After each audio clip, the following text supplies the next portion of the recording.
Still a couple more cars to come out to get engine heat as well as roll the track in. 21W headed into turn number 3. That is Josh Weiss. Josh Weiss out of Colfax, California.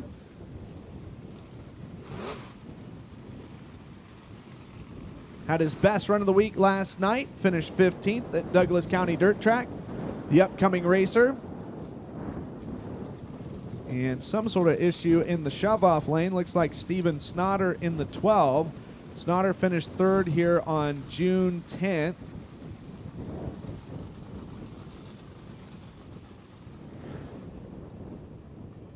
And was 5th in his most recent outing on July 2nd. Something wrong with Snotter as the helmet is off of the 12 entry out of Roseburg. Snotter, a second place result here June 18th of last year for his best career finish in 7 total starts. Johnny Burke has the most feature starts at this venue with 16 A main events that he has made. 15 have been top 10 results and 3 have been in the top 5. He's finished 4th here twice, August 24th, 2019 and September 4th last year. The 2 times that he's finished P4 in the finishing order. Rolling on the racetrack, 25S, another debutante, Seth Stanley. Seth Stanley in the 25S. He had his best run of the week last night, finishing 11th.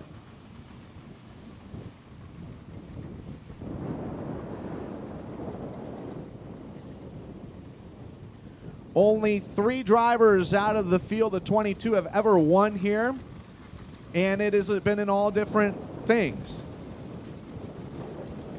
And I mean that by Kinzer Cox winning a limited sprint race in 2019. Last year, a pair of victories for Shane Hopkins. And Willie Croft, a winner here all the way back in May of 2004 with the Old Northern Sprint Tour. On the racetrack in the 54S on the back straightaway, Drake Stanley. Drake Stanley from Yuba City, California. And behind him, the current point leader of the Western Sprint Tour. That's the overall points between Speedweek Northwest North and Speedweek Northwest South. He's out of Clovis, California. Dominic Gordon. Dominic Gordon looking for his first top 5 of the week. And for both those drivers, they have never been here. Same case for the 7W from Alberta, California, Dennis Shearer. Dennis Shearer in car number 7W rolling into turn number 1.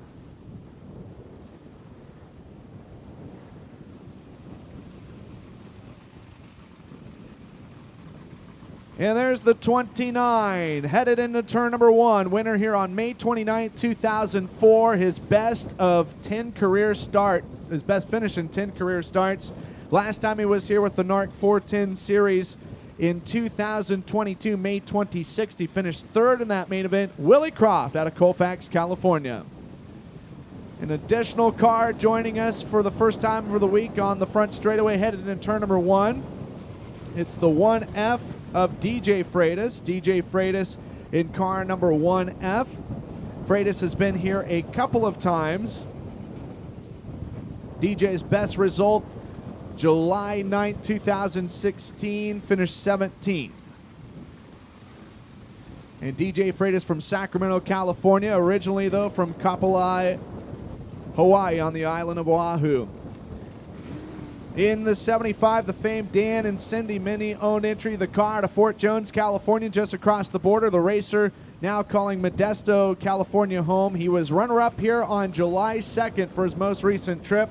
He's never finished outside the top 5 for his lifetime career here at Southern Oregon Speedway. Tony Gomes. Tony Gomes, 6th place last night, still looking for his first top 5 of the week.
So track getting rolled in. We'll have hot laps for the late models coming up, followed by hot laps for the Western Sprint Tour.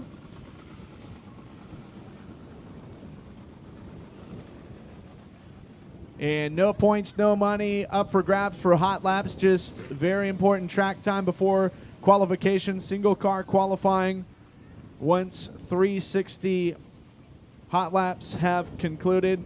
Then sport compacts and late model qualifying will follow the sprints.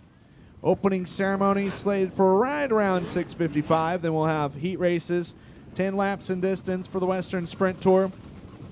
50 points for quick time, a 1-point drop per position, event points only, just for lineup purposes only, not for championship points. And then it'll be 50 points for a heat race win, 3-point drop per position. We combine the two together, top 16 locked in the main event, and the top 6 will be a part of the trophy dash. They will redraw for starting positions of the aforementioned dash.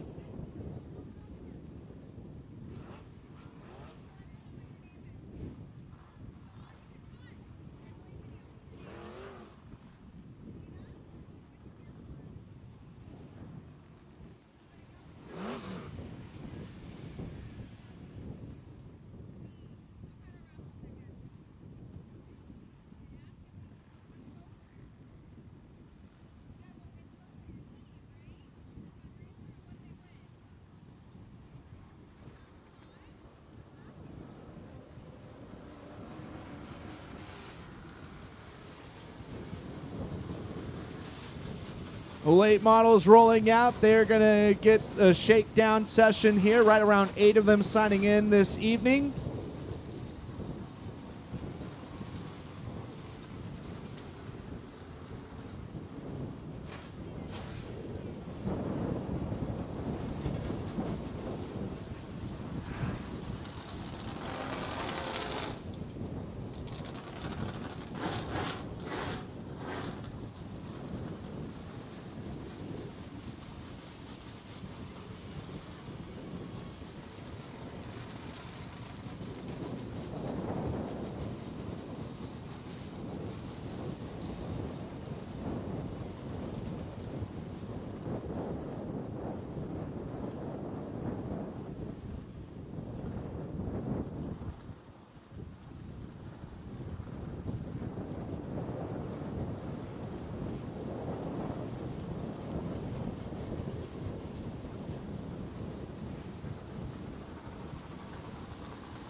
So cars on the track, the lead element, Skipper Klimchek in car number 80 for your late models out in front.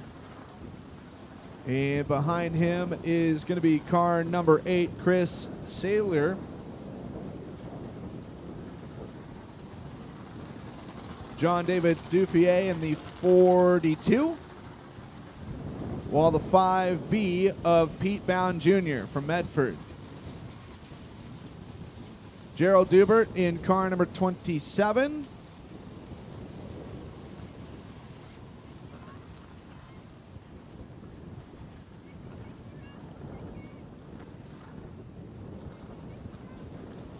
The black 27, Gerald Dubert. Miles Dubert in the 27 too. Then it's hard to see the numbers on the left side, but it's the 11J of Jesse Merriman. Jesse Merriman in car number 11J. It's got the black on black look.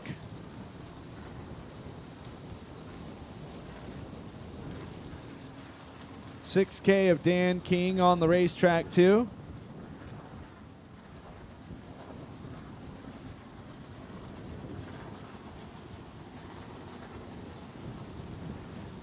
So just getting the track rolled in a little bit more here at Par Lumber Night. here at Southern Oregon Speedway. Also want to thank Toyota as well as Pinnacle 365 for all that they do here at this racetrack, along with all the wonderful sponsors and marketing partners. No doubt it may be a little smoky and hazy, but once we get things going, we'll try and get that mysterious vortex theory rolling and have the smoke blow away from us. Great car count. If you're just joining us, if you're just tuning in, 22 sprint cars with the Western Sprint Tour for stop number 4 of Speed Week Northwest South. Right around 8 late models, and then sport compacts and additional companion division.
No doubt tonight going to be a wonderful bout of action as the first time Speed Week came back to Southern Oregon Speedway since 2016.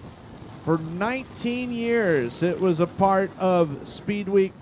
Speed Week Northwest was here at Southern Oregon Speedway through the Northern Sprint Tour era from 1998 to 2006, the 1 year with the Northwest Sprint Challenge Series, ASCS Northwest 2008-2014, and the 2 years the Western Sprint Tour started in 2015 and 16. 14 different winners in the 19 installments.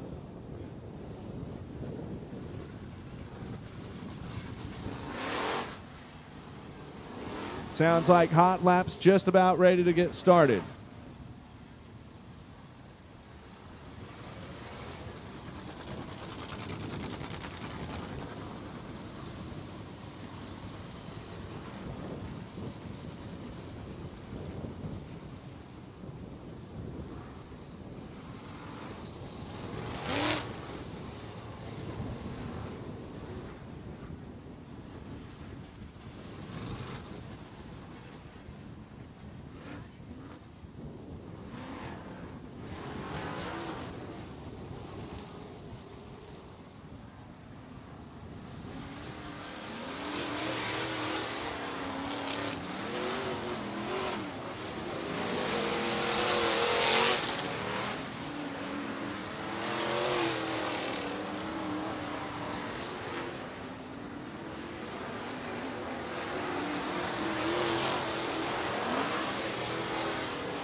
By the way, this black 70 is Eric Massey. Eric Massey, a part of the 8-car field for the late models, is just, again, as we said, this isn't counting for points. They're not getting extra bonus money for quickest and hot laps. Hot laps pays nothing.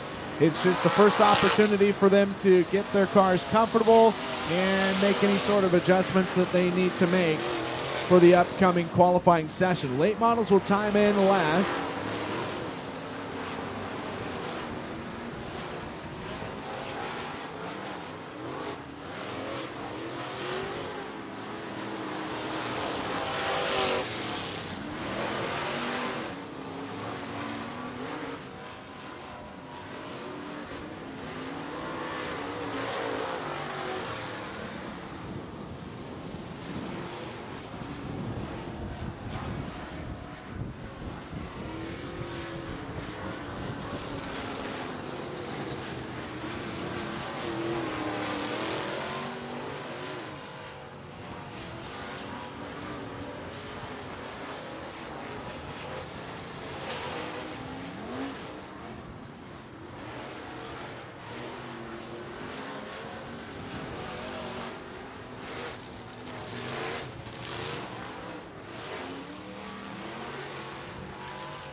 Hot laps upcoming for the Western Sprint Tour.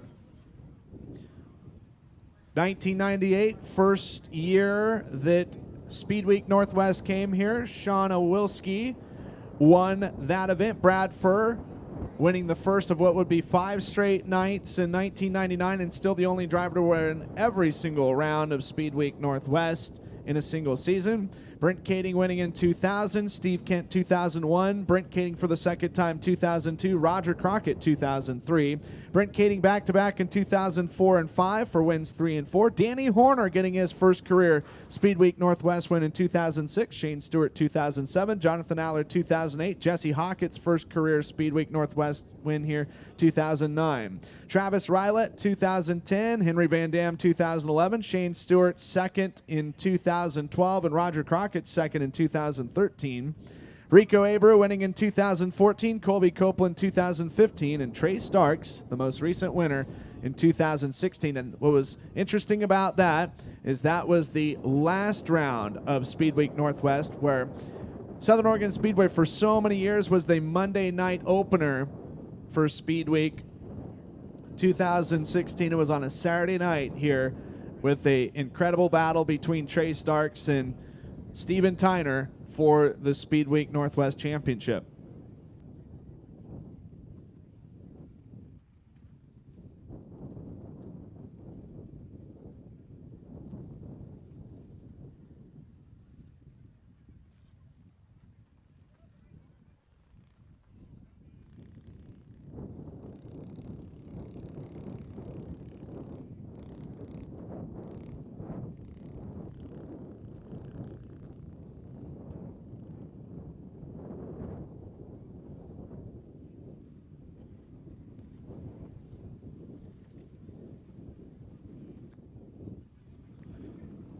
So the old 360 track record here with the old configuration prior to 2021 on May 19th, 2012, 11.189 seconds set by Roger Crockett.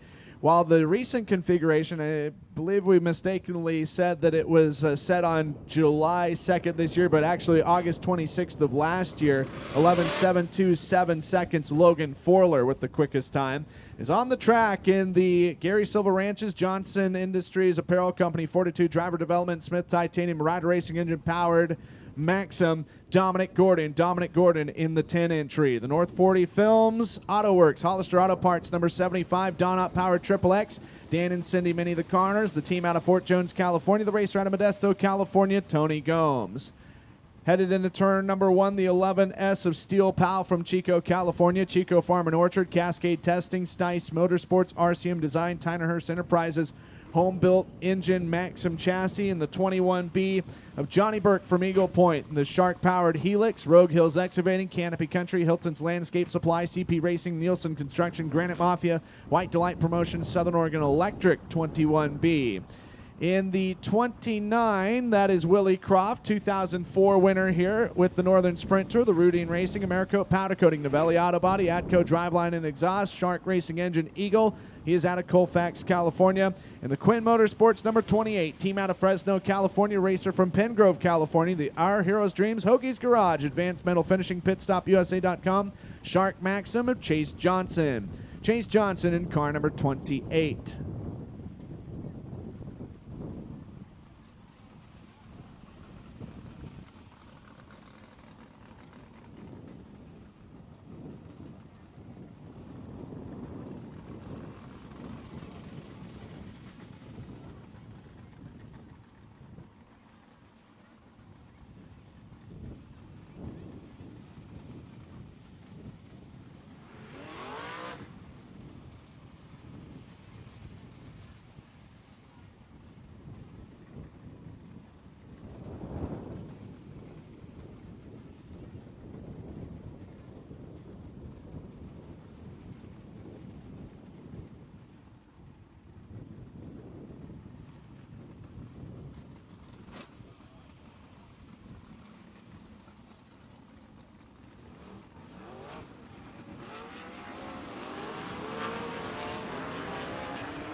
First group is ready to rock here at Southern Oregon Speedway. Dominic Gordon, the current Western Sprint Tour point leader in car number 10 from Clovis, California, part of this group.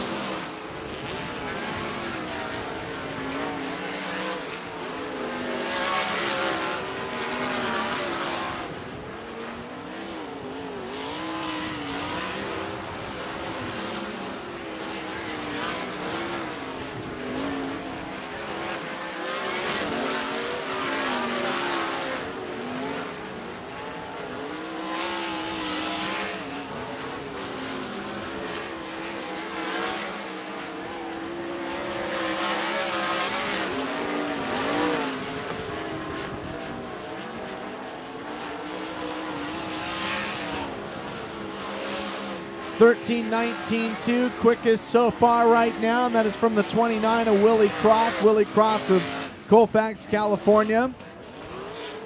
10 career starts here at this venue, 8 top 10s, and was third his last trip here on May 26th of 2022 with the NARC 410 series. He is P1 in hot laps. Dominic Gordon second, 13:86.6, 13:918 third. Steele Powell, Chase Johnson fourth, 13:94.2. In 14:44.8, fifth quick, Johnny Burke. This is just hot laps, as these drivers will take their cars back to the trailers and they'll make the necessary adjustments to get ready for their first of 2 qualifying laps, where points will be paid out as far as how, and that will determine how they will line up in their heat races. More on that later.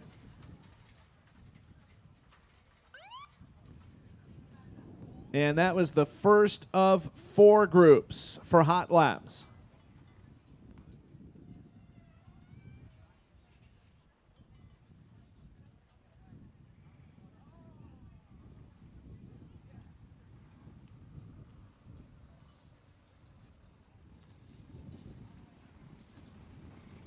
In the 12J, first race of the week for this gentleman from Windsor, California, the Van Laer Steering Repair, Redwood Auto Body, CCI Electrical, Buster's Southern Barbecue, Shark-powered Helix of John Clark.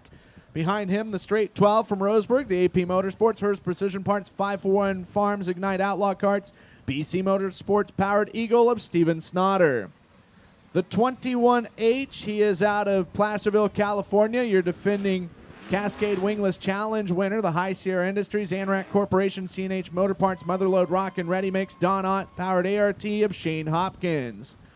In car number 02 from Glendale, Arizona, the team is based out of Fresno, California. It's the Rowdy Energy Drink, Torgerson Racing, Ryder Racing Engines, Eagle of Ashton Torgerson.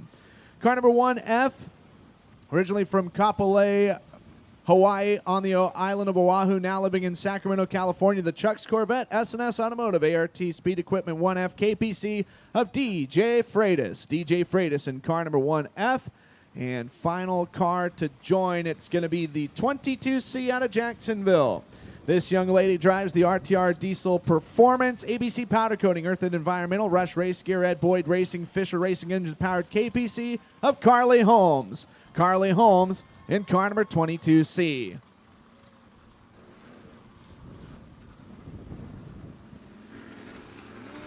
Second of 4 groups for hot laps. Getting the green here at Southern Oregon Speedway.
So Willie Croft remains P1, but Carly Holmes second fastest in hot laps with a 13:19.7.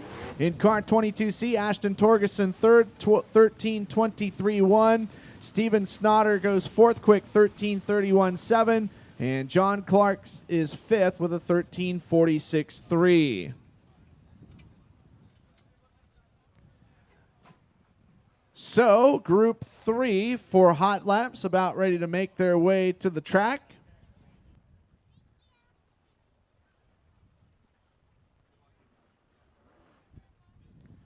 Shane Hopkins 6th, DJ Freitas currently 7th, Dominic Gordon 8th, Steel Pal 9th, Chase Johnson the top 10. Out of 12 drivers that have put up a time.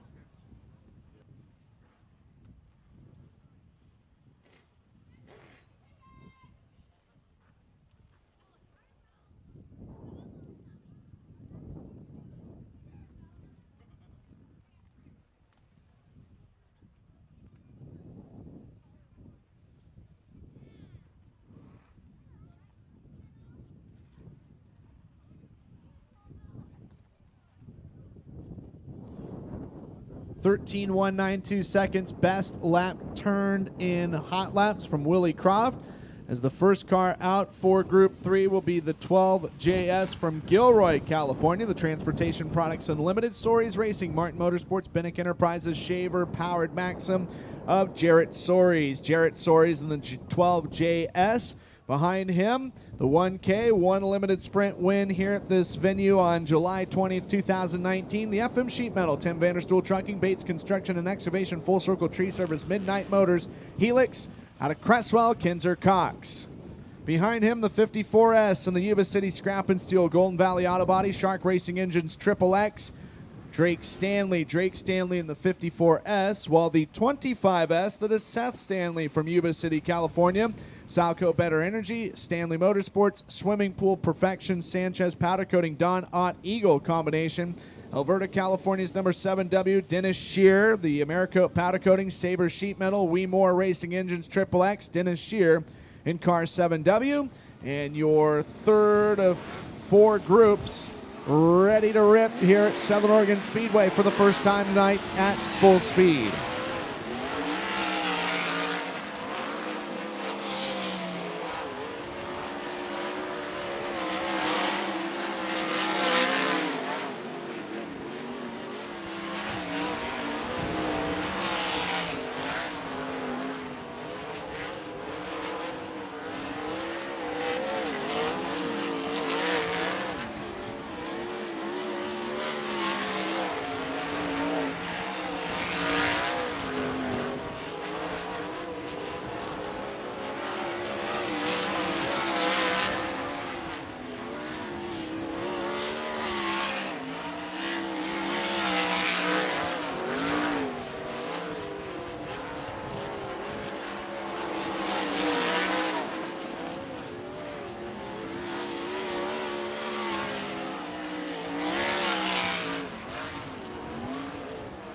Well, 2 drivers in that group breaking into the top 5, including fastest overall for the young man from Yuba City, California, Drake Stanley, P1, with a 12:79.1 in car 54S, and Kinzer Cox going 5th quick overall with a 13:278. So Willie Croft 2nd, Carly Holmes 3rd, Ashton Torgerson 4th, Kinzer Cox 5th, Steven Snotter right now is 6th, Jarrett Soaries 7th, John Clark 8th, Shane Hopkins 9th, and DJ Freitas the top 10, as we should have one group. 17 drivers have came out.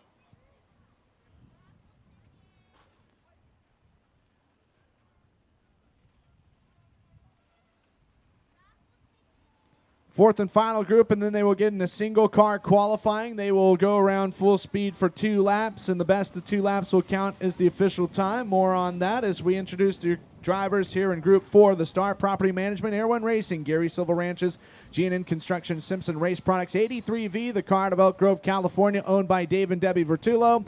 The racer from Oakley, California, it's a Borello-powered Maxim, Dylan Bloomfield. Dylan Bloomfield in the 83V. Behind him, the WSK Machine, Holt Drilling Tools, Sims Electric, Shark Racing Engines of Ventura, California, Maxim, out of Roseburg, Kyle Alberding. In the Tyner-Hurst Enterprises own number 94 TH, the car out of Chico, California, the racer from Rio Oso, California, the Craft Builders Construction, Larry Davis Farms, Slade Precision Shocks West by Tyner-Hurst, Fisher Powered Helix of Landon Brooks. Landon Brooks in the 94 TH. Austin Torgerson out of Glendale, Arizona, the Safety Clean Products, Torgerson Racing, Ryder Racing Engine Powered Helix. That team is based out of Fresno, California. And last but not least is going to be the 21W Josh Weiss from Colfax, California. All-Star Powder Coating, Nake Suspension Specialties, Wren Racing, Weiss Racing Engines, Maxim, Josh Weiss in car 21W. Fourth and final group set to go green here before we get into time trials for the Western Sprint Tour.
Lots of smoke coming out of the 33 of Kyle Alberding. He will take it off of the racetrack.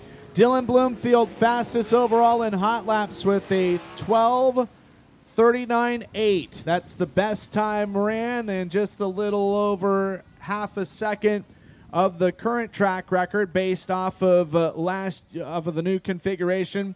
When they redid the track in 2021, 11.727 seconds, August 26th of last year for Logan Forler. Dylan Bloomfield, Drake Stanley, Landon Brooks, and Willie Croft and Carly Holmes, your top five. In hot laps, single car qualifying, 50 points will go to the driver that is fastest in qualifying and will start sixth in heat race number 1. Second quick will get 49 points, start sixth in heat race number 2, and third fastest will get 48 points and start sixth in heat race number 3.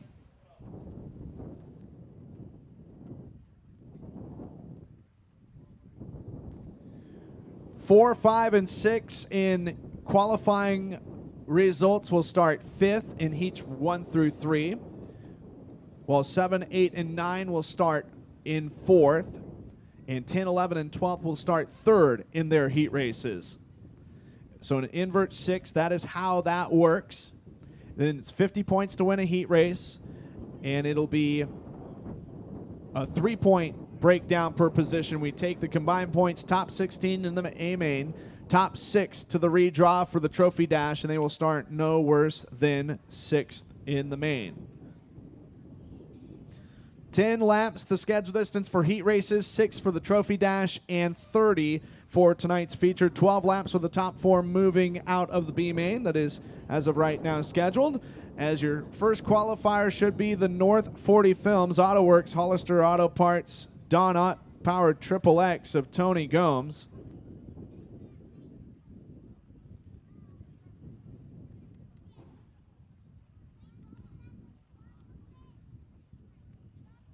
Tony Gomes and the Dan and Cindy Mini, Auto Works, Hollister Auto Parts, sponsored 75. Dan and Cindy Mini, that team based just across the Oregon-California border, town of Fort Jones, California. Dan, a multi-time track champion at this venue.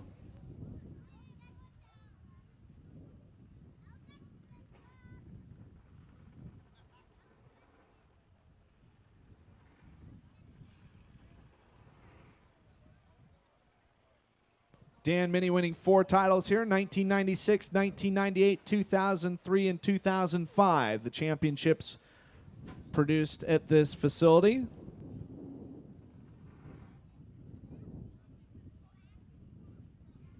Tony Gumbs, 2 career starts here at Southern Oregon Speedway. His best result the last time he was here, he finished second on July 2nd.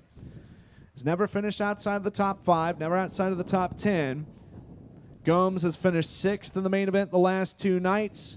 Finished 8th on night 1 at Cottage Grove Speedway. 3 wins this year. Most recently at all 3 of them at Placerville Speedway. Most recently on Independence Day, July 4th. Also additional wins April 29th and April 8th. 21 starts on the season for Tony Gumbs. Your first qualifier, 15 top 10s, 12 top 5s, and 7 podium finishes.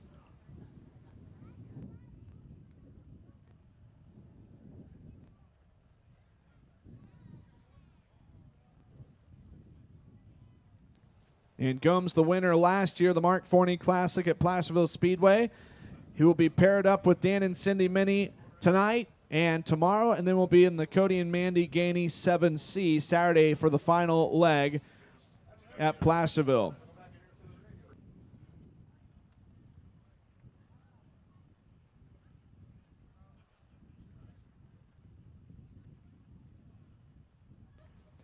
Want to thank all of our wonderful friends at Par Lumber for all that they do for Southern Oregon Speedway, and hope that they're enjoying themselves here tonight on what no doubt is going to be a sensational evening of racing here at Southern Oregon Speedway.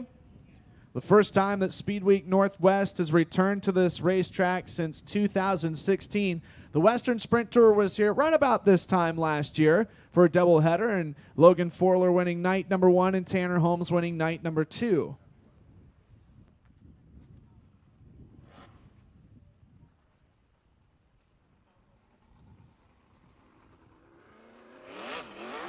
Tony Gumbs out on the racetrack to time in.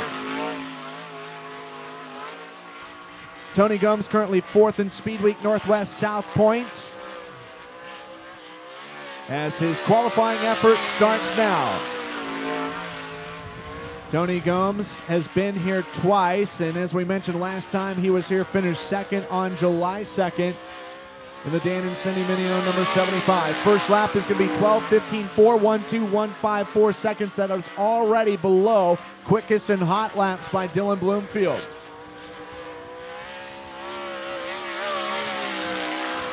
Tony Gumbs' second lap slower, 12:15.4. The first trip around the speedway will count as the official time. As our next qualifier coming up will be the Gary Silva Ranches, Johnston Industries Apparel Company, Fortitude Driver Development, Smith Titanium, Walker Filtration Products, K1 Race Gear, Bell Helmets, ART Speed Equipment, Kading Performance, Ryder Racing Engines, Maxim, and car number 10, Dominic Gordon. Dominic Gordon in car number 10 next on the track. First time here for him, 3 wins this season, June 3rd at Marysville Raceway and Ocean Speedway in Watsonville on May 5th and April 28th. Best run of the week, last night finished 7th in the main event. 10th on Tuesday at Coos Bay Speedway and 14th at Cottage Grove on Monday. 37 starts, 24 top 10s, and 11 top 5s, along with 6 podiums for Dominic Gordon in 2023. First lap for Gordon, 12:26.0, 1:22.60 seconds. So this second quick for Dominic Gordon. He is 9th in Speed Week Northwest South points and the current point leader for the Western Sprint Tour. Second trip past the flag stand will be slower for Dominic Gordon, so the first lap of 2 will count as the best of 2, 12:260 seconds for the number 10 entry. Next on the racetrack, this driver has been here for Speed Week before. It was 2014 and he finished 9th.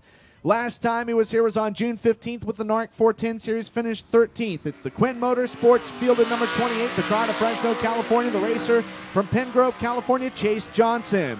Chase Johnson, 4 main event wins this year. July 21st at Ocean Speedway in Watsonville in 360 action. The NARC 410 Series beat them at Petaluma Speedway on July 8th. Beat the War Wingless Sprints at Lucas Oil Speedway in Wheatland, Missouri on May 6th. Then April 1st, the USAC CRA at Mojave Valley Raceway in Arizona.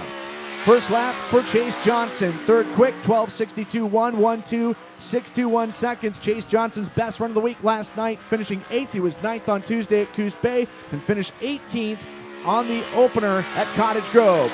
Second lap is slower for Chase Johnson. 12:62.1 will count as the best time. For the Our Heroes Dreams, Hoagie's Garage, Advanced Metal Finishing, PitStopUSA.com, MedTech Titanium, Avanti Windows and Doors, Shark Racing Engines, Maxim, Chase Johnson. Chase Johnson, 46 starts in 2023, 33 top 10s, 17 top 5s, and 11 podium finishes, and the aforementioned 4 wins on the year. Next out is going to be one of the local drivers out of Eagle Point, the Rogue Hills Excavating, Canopy Country, Hilton's Landscape Supply, CP Racing, Nielsen Construction, Granite Mafia, White Delight Promotions, Southern Oregon Electric, Dick's Towing, Central Point Electric, CNC Tires, ABC Powder Coating, Thompson Construction, The Butcher Shop, Shark Powered Helix of Johnny Burke. Johnny Burke in the 21B, slated to be our next competitor to qualify. Burke's first race of the week was last night. He finished 18th in the main event. 1 win on the year, April 28th, the limited sprint action at Cottage Grove Speedway. Total numbers for this season, 21 feature starts, 14 top 10s, 7 top 5s, and 4 podiums. His best result this racetrack, he's done it twice. He finished 4th, one on August 24th, 2019, and September 4th of last year. 16 career Southern Oregon Speedway starts for Johnny Burke, 15 top 10s, and 3 top 5s, including his most recent performance. He finished 7th on July 2nd. Johnny Burke is going to go third quick lap number 1, 12:51.7, 1:25.17 for Johnny Burke. Burke trying to pick up the pace. That is still below fastest in hot laps. As the second lap, second quick, 12:23.8, 1:22.38, second quick for the 21B of Johnny Burke. Next driver to come out on the racetrack is going to be the Rudine Racing, Americoat Powder Coating, Novelli Auto Body, Adco Driveline and Exhaust, Walker Filtration Products, FK Rod Ends, Titan Wings, Shark Racing Engines, Eagle, the 29 out of Colfax, California, Willie Croft. Willie Croft has been here 10 times, 8 top 10s at Southern Oregon Speedway, 5 top 5s, 2 podiums, and 1 win, including May 29th of 2004 with the Northern Sprint Tour. 1 career Speed Week Northwest victory, that was July 10th, 2018 at Coos Bay. He was the runner-up last night. His best run of the week, finished 6th at Cottage Grove for night 1 and 13th for night 2 at Coos Bay. Willie Croft, lap number 1, fast time of the night, 12:107, 1:2:107 for Willie Croft. That is the 3rd time that he's finished 2nd this year, by the way, including July 22nd at Skagit Speedway and May 28th at Silver Dollar Speedway. 2nd lap slower, 12:107, 1:2:107 for Willie Croft. 16 starts this year, a limited season for Willie Croft. 9 top 10s, 6 top 5s, and 4 podiums for Croft, including 3 second-place results for the driver of the 29. Up next, it's going to be the 11S. This is Steel Pal from Chico, California, Chico Farm and Orchard, Cascade Testing, Stice Motorsports, RCM Design, Tyner Hurst Enterprises, Chris Kenner Racing Specialties, Maxim Chassis, home-built engine. They do their own motors. Steel Pal in the 11S. Pal has made 1 main event on the week. He finished 18th at Coos Bay Speedway on Tuesday night. It's his best run of the whole entire season in the 3 features that he has made so far in 2023. Steel Pal's first lap, 5th quick with a 12:45.6, 1:24.56. Steel Pal, lap number 1. And lap 2 is going to be slower. 12:4.56 seconds will be the official time for Steel Pal. Next up will be the AP Motorsports, Hurst Precision Parts, 541 Farms, Ignite Outlaw Karts, BC Motorsports, Powered Eagle Chassis. From Roseburg, Steven Snotter. Steven Snotter, 2nd here last year on June 18th in limited sprint competition. His best finish at this facility was 5th here in his last outing on July 2nd. 2 career podiums, 3 top 5s, 4 top 10s, and 7 starts at Southern Oregon Speedway. His best run of the year in wingless Sprint Series competition. On Friday, August 18th, he finished 2nd at the Douglas County Dirt Track. Last night was 14th in the feature, finished 7th on night 1 at Cottage Grove. We missed him on Tuesday in Coos Bay. Lap 1 for Snotter is going to be 12:42.3, 1:24.23 seconds. That is good enough for 5th quick. 3 podiums, 4 top 5s, 8 top 10s, and 14 starts in 2023 for Snotter. A little bit of smoke coming out of the 12 entry, but the second lap will be the quicker of the 2, 12:305, 1:23.05, and that remains 5th quick for the 12 of Snotter. Next on the racetrack is going to be the Chuck's Corvette, S&S Automotive, ART Speed Equipment, Number 1F KPC, originally from Kapolei, Oahu, Hawaii, now Sacramento, California is where he hangs his hat. DJ Freitas. DJ Freitas in the 1F. He's got 2 career starts here. Actually, the last time he was here was his best run. On July 9th, 2016, he finished 17th. First race of the week for DJ Freitas. Freitas has 4 feature starts and 1 top 10 finish in 2023. And that was a 10th place result at Thunderbolt Raceway in Tulare with the Kings of Thunder Series on April 14th. His most recent feature he's made was a 22nd place result on June 16th, where we go tomorrow, Silver Dollar Speedway in Chico. DJ Freitas up on the wheel, going to go 6 quick his first time around the racetrack, 12.394 seconds, 1.2394.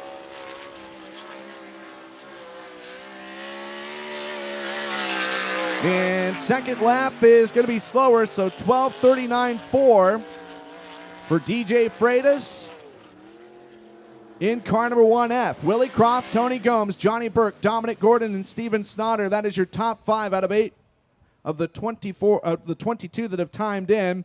Next up is going to be your defending Cascade Wingless Challenge winner, the High Sierra Industries, ANRAC Corporation, C&H Motor Parts, Motherlode, Rock and Ready Mix, Bow Sheet Metal, Popa's Pools, Nail It Roofing, Atco Driveline and Exhaust, Kings Meats, Tyner-Hurst Enterprises, Don Ott Powered ART, out of Placerville, California, Shane Hopkins. Shane Hopkins in car number 21H is a perfect, has 2 wins here in 3 career starts, and he swept the Cascade Wingless Challenge last year on September 3rd and 24th here at this venue. 17th the last couple of nights. His best run of the week, 11th at Cottage Grove on Monday. 12.54, 8.12548 seconds, and that is going to be 8th quick right now out of 9 in single car qualifying. Second lap is going to be better, still 8th fastest though, 12.46.7, 1.2467.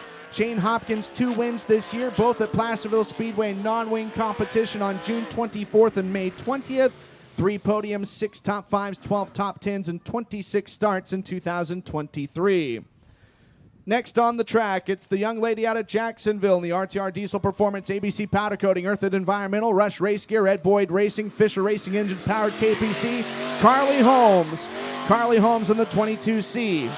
1 career podium finish here. It was on June 10th when she finished 2nd to her older brother Tanner. 3 top 10s and 3 career starts. She was 9th the last time she visited this racetrack on July 2nd. Carly Holmes, 9 starts in 2023, 5 top 10s, 2 top 5s, and that aforementioned podium. How about fast time of the night on lap number 1, 12.011. 1.2011 provisionally quick clocker, Carly Holmes.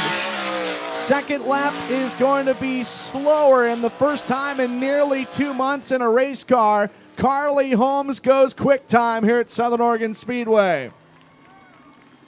Carly Holmes is one and only run of the week here tonight. She's not been with us the previous 3 evenings, as the 12J will be next to time in. The Van Leer Steering Repair, Redwood Auto Body, CCI Electrical, Buster's Southern Barbecue, Jerry's Vallejo, Shark Racing Engine, Helix Chassis. From Windsor, California, John Clark. John Clark, first race of the week, first time here at Southern Oregon Speedway. His most recent outing, a 14th place finish on August 5th at Placerville Speedway. A pair of 8th place results, his best run of 2023, May 28th at Silver Dollar Speedway and June 10th Petaluma Speedway. He's got 17 feature starts and 4 top 10s in this season. 8th quick for the 12JC of John Clark, 12.41.6, 1.2416 for John Clark. As lap number 2 is going to be slower, 12.416 will be the official time, and that is currently P8. Carly Holmes, Willie Croft, Tony Gomes, Johnny Burke, Dominic Gordon, 1 through 5 in time trials, as we're at the halfway point. 11 have timed in and 11 to go. Scheduled next is going to be the Rowdy Energy Drink, Torgerson Racing, Ryder Racing Engine Powered Eagle, the car out of Fresno, California, the racer from Glendale, Arizona, the 02, Ashton Torgerson. Ashton Torgerson in car number 02, finished 10th last night. Coos Bay best run of the week, he was 5th, and he was 9th at Cottage Grove on Monday. 1 win on the season, May 20th at Placerville Speedway. 22 starts, 17 top 10s, 6 top 5s, and 2 podiums in 2023 for Ashton Torgerson. First lap for Ashton Torgerson in qualifying, fourth quick, 12:16.5, 1:2.165 seconds, as he's trying to pick up the pace here on the second lap. Second lap is going to be fast time of the night, 11:98.2, 11:982 seconds for Ashton Torgerson for his first run here at Southern Oregon Speedway. Next to time in is going to be the 25S out of Yuba City, California, the Salco Better Energy, Stanley Motorsports, Swimming Pool Perfection, Sanchez Powder Coating, Donut Eagle of Seth Stanley. Seth Stanley, 11th last night, his best run of the week so far. 14th on Tuesday at Cottage Grove, Coos Bay. 19th at Cottage Grove on Monday night, his best run of the year. 6th on June 17th at Marysville Raceway, Seth Stanley. Seth Stanley's first lap, 12th fastest with a 12:47.2, 1:2.472. Stanley has 15 starts this year and 2 top 10 finishes in 2023. Second lap slower, 12:4.72 is going to be the quickest of the 2 from the first lap. Ashton Torgerson, Carly Holmes, Willie Croft, Tony Gomes, and Johnny Burke is the current rundown of your top 5 as 13 drivers have timed in. We've still got more to go. Approximately 9 more drivers left to time in as the Americoat Powder Coating Sabre Sheet Metal. Special thanks to Grandpa Weemore Racing Engine Triple X from Alberta, California, Dennis Shear. Unfortunately, the 7W not able to make it out at this time, so it'll be the 54S. This is Drake Stanley out of Yuba City, California. Yuba City Scrap and Steel, Golden Valley Auto Body, Shark Racing Engine Triple X. Drake Stanley in car number 54S. 15th in his one and only main event appearance at Coos Bay on Tuesday. Drake Stanley is going to go third quick. Lap 1, 12:032, 1:20.32. We'll see if he can go better the second time by. Second lap slower, 12:032. Drake Stanley has 1 podium finish this year. It was a second place result at Marysville Raceway on July 8th. 3 top 5s, 4 top 10s, and 9 starts this season.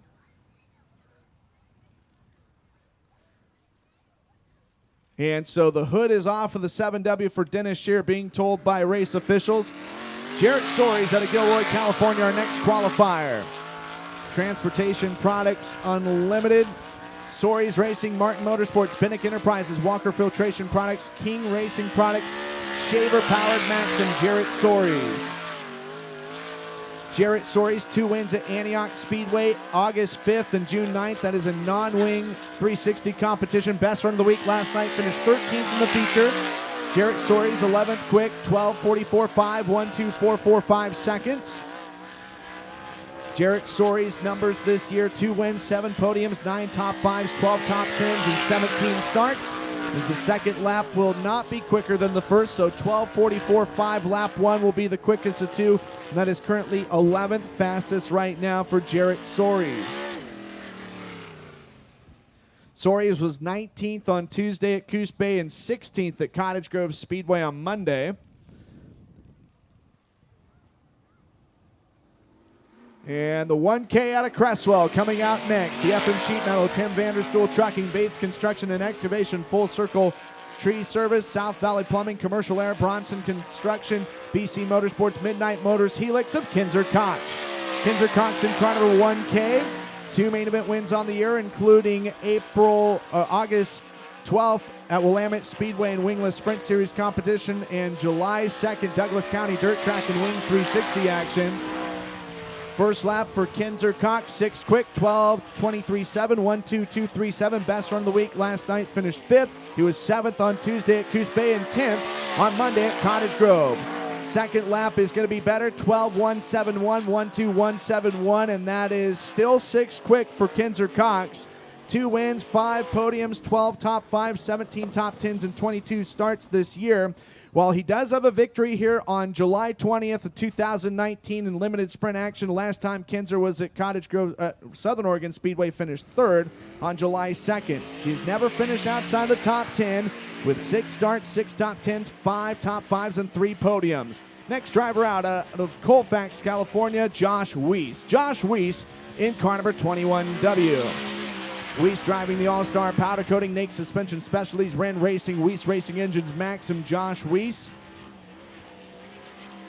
Josh Weiss, 15th last night, his best finish of Speed Week Northwest South. And first lap for him is going to be 10th fastest with a 12:36.5. 1.2365 seconds, Josh Weiss. 16th at Coos Bay, 17th at Cottage Grove. And second lap for Weiss, bump him up to 8th quick, 12:24.8, 1.2248 seconds, Josh Weiss. Weiss, 1 top 5, 4 top 10s, and 12 starts this year. For 2023, a season best 5th at Marysville Raceway on May 20th. Scheduled to come out next, your quickest driver in hot laps. The Star Property Management, Air One Racing, Gary Silver Ranches, G&M Construction, Simpson Race Products, Morrison Concrete, Bryant Heating and Cooling, Vallejo Martinez, Coin Exchange, King Racing Products, Redline Oil, Butler Built Seats, System 1 Pro Ignitions, Borello Powered Maxim, Dave and Debbie Vertulo, the car owners of the 83B, the driver from Oakley, California, Dylan Bloomfield. Dylan Bloomfield, third last night, his best run of the week, 4th at Coos Bay, and a 20th at Cottage Grove to open things up. And first lap for Dylan Bloomfield, fast time of the night. And for this modern configuration, it's a new track record, 11.695, 11.695 for Dylan Bloomfield on lap 1. Second lap slower, 11.695, and since the reconfiguration in 2021, that is the fastest lap in a 360 sprint car here at Southern Oregon Speedway. Bloomfield was 4th here in his debut, and he finished 4th on June 15th with an ARC 410 Sprint Series. 41 starts this year for Bloomfield, 21 top 10s, 11 top 5s, 6 podiums, including a second place result on August 5th at Placerville. Still his best run at 2023, still trying to break that winning account this year. Dylan Bloomfield. Here's the 33, Kyle Alberding. He's out of Roseburg in the WSK Machine, Holt Drilling Tools, Sims Electric, Shark Racing Engines of Ventura, Powered Maxim. Kyle Alberding, 2 wins this year. August 5th at Evergreen Speedway in Monroe, Washington on the pavement, and August 19th at Douglas County Dirt Track. 5th quick for Kyle Alberding, 12.082, 1.2082. That win at Roseburg was without the wing, with the wingless sprint series last Saturday. Second lap is quicker, still 5th quick, 12.046, 1.2046. And Kyle Alberding has a 6th career finish at this place on August 26th of last year. The only time he has made a feature at this racetrack. 20th last night. His best run of the week was 13th on Monday. 16 feature starts, 6 top 10s, 2 wins, podiums, and top 5 for 2023 for Kyle Alberding. Just a couple more cars to time in. And it's the Glendale, Arizona runner of Austin Torgerson. Austin Torgerson in car number 88, Safety Clean Products, Torgerson Racing, rider-powered Helix. The team based out of Fresno, California. Torgerson last night 16th in the main event after a pair of 12th place finishes on Monday and Tuesday night. 1 top 5, 3 top 10s, and 8 starts in 2023 for Austin Torgerson. He goes 11th quick on lap 1, 12.25.7, 1.2257. Season best finish of 5th on June 3rd at Marysville Raceway. Second lap for Austin Torgerson is better, remains 11th quick though, 12.25.5, 1.2255. And up next, it's going to be the Tyner Hurst Enterprises own number 94 TH, the Craft Builders Construction, Larry Davis Farm, Slade Precision Shocks West by Tyner Hurst, Fisher Powered Helix, the car out of Chico, California, the racer from Rio Oso, California, your current Speed Week Northwest South Point leader, and the winner of the last 2 nights, Landon Brooks. Landon Brooks, 4 main event wins in 2023, including the last 2. He's also got a victory on July 29th at Placerville Speedway and a win at Marysville Raceway for Landon Brooks on May 20th. First lap for Landon Brooks goes second quick, 11.910, 1.1910. Can he overtake Dylan Bloomfield for P1 in qualifying here at Southern Oregon Speedway? Out of the fourth corner, down the front straightaway. Second lap is going to be quicker, but still second fastest. 11:906, 11:906 for Landon Brooks. Landon Brooks, 24 feature starts, 16 top 10s, 12 top 5s, and 8 podium finishes in addition to those 4 victories in 2023. And unfortunately, no Dennis Shear to qualify. So Dylan Bloomfield race fans, your new track record holder on the current configuration with 11:695. Landon Brooks second, Ashton Torgerson third, Carly Holmes fourth, Drake Stanley fifth, Kyle Alberding sixth, seventh, Willie Croft eighth, Tony Gomes ninth, Kinzer Cox 10th, Johnny Berg 11th, Josh Weiss 12th, Austin Torgerson, Dominic Gordon 13th, 14th, Steven Stoddard, DJ Freitas 15th, John Clark 16th, Jarrett Sorey 17th, Steele Powell 18th, Shane Hopkins 19th, Seth Stanley 20th, 21st, Chase Johnson, and a DNQ for the 7W of Dennis Shear. Sport Compact's going to be rolling out on the racetrack as we continue to move along here at Par Lumber Night here at Southern Oregon Speedway. I also want to thank additional marketing partners, including Toyota. Toyota is proud to be the Southern Oregon Speedway presenting sponsor and Victory Lane sponsor for the 2023 season. Victory Lane, where all drivers want to go, along with Pinnacle 365, sponsoring all the red and yellow flags here at Southern Oregon Speedway. Andrew Medeiros in car number 59, Amos Jackson in the 12, Elijah Miller 46M, Bruce Miller in the 55, Bernie Bryant the 37, David Medeiros the 32M, and Marilyn Yannick in the 11P.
David Medeiros fastest in hot laps with a 21.61. Marilyn Yannick second. Andrew Medeiros third. The SR71 fourth. Bernie Bryant fifth. Bruce Miller sixth. Amos Jackson seventh. Elijah Miller eighth.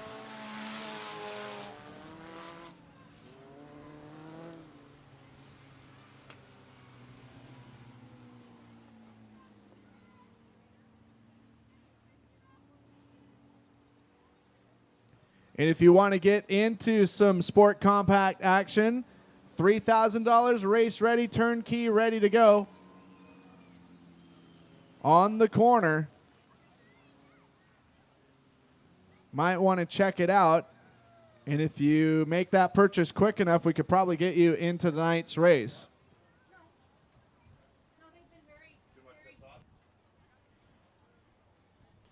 Late model qualifying going to be coming up here in just a moment, and then we'll get into opening ceremonies.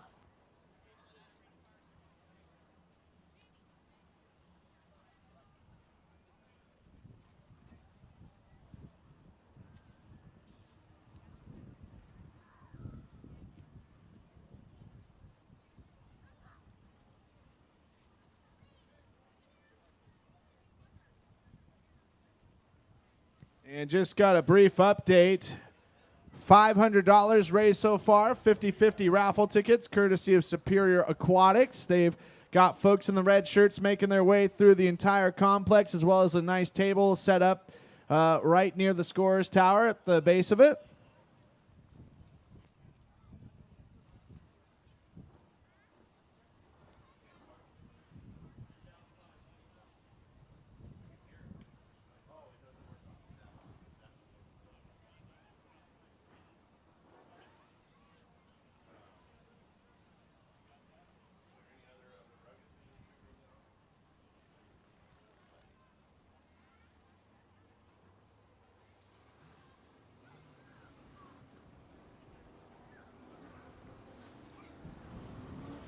Late models rolling out. John David Duffier in the 42. Eric Massey in the 70, also out in this group.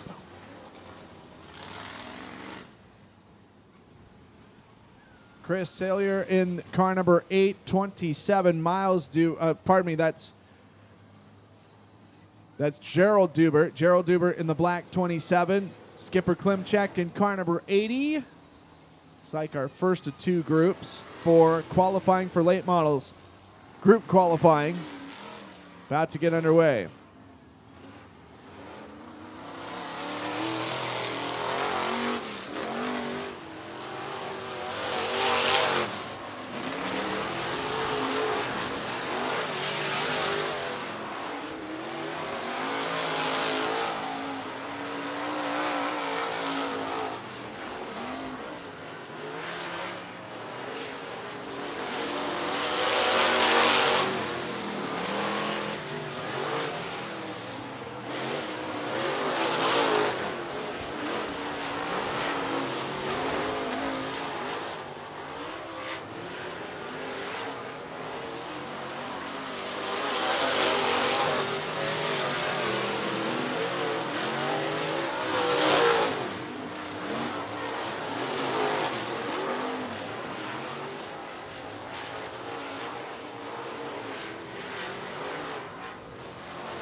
Chris Saylor fastest in qualifying right now, 15:28.8. Eric Massey, 15:8.01. 16:016. Skipper Klimchek. John David Duffier, 16:049. Fourth. Gerald Dubert, fifth, with a 17:054. So Chris Sawyer, P1 in car number 8.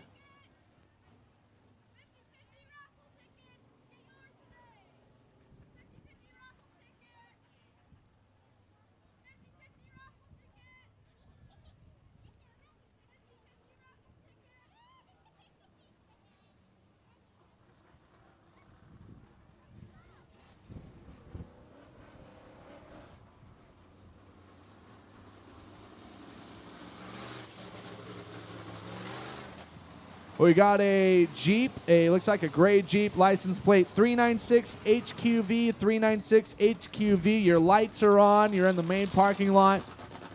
Might want to attend to that soon.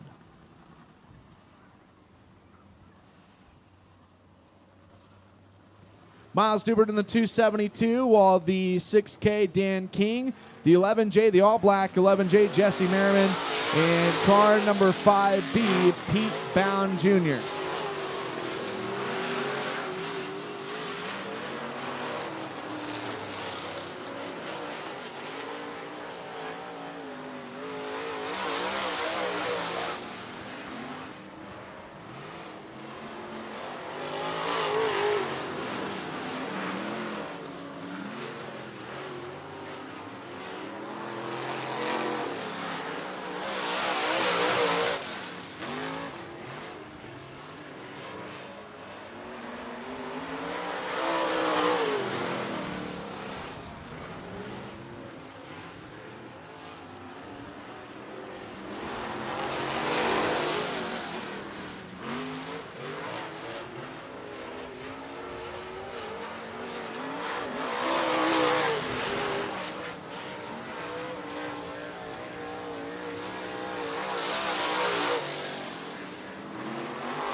So Miles Dubert goes P1 in the 2.72, 14.805 seconds, 1.4805 quickest.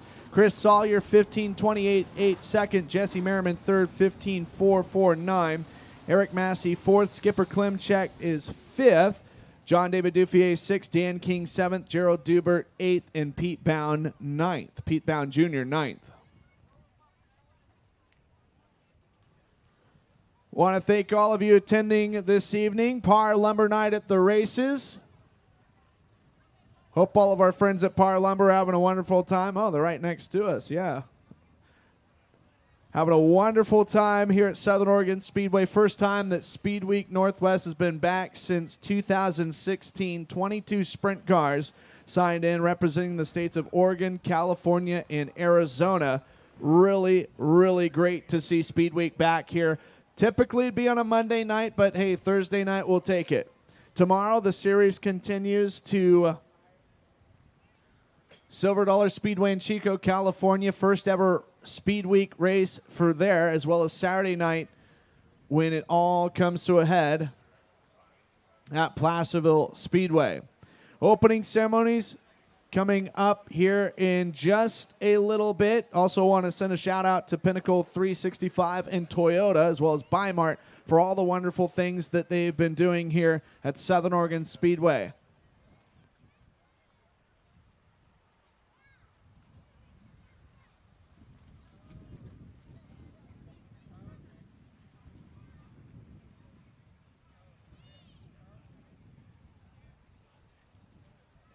So we've got 3 vehicles illegally parked. You don't have a handicap sticker, and you're parked in handicap. We got an Audi 064 HRP, 064 HRP Audi, Volkswagen 370 MQG, 970 MQG Volkswagen. That needs to be moving. A Dodge pickup 630 NKC, it looks like. 630 NKC Dodge pickup. That needs to be, all of them need to be moved immediately. You're parked in a handicap spot and you do not have a handicap sticker.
Wireless check 1 2.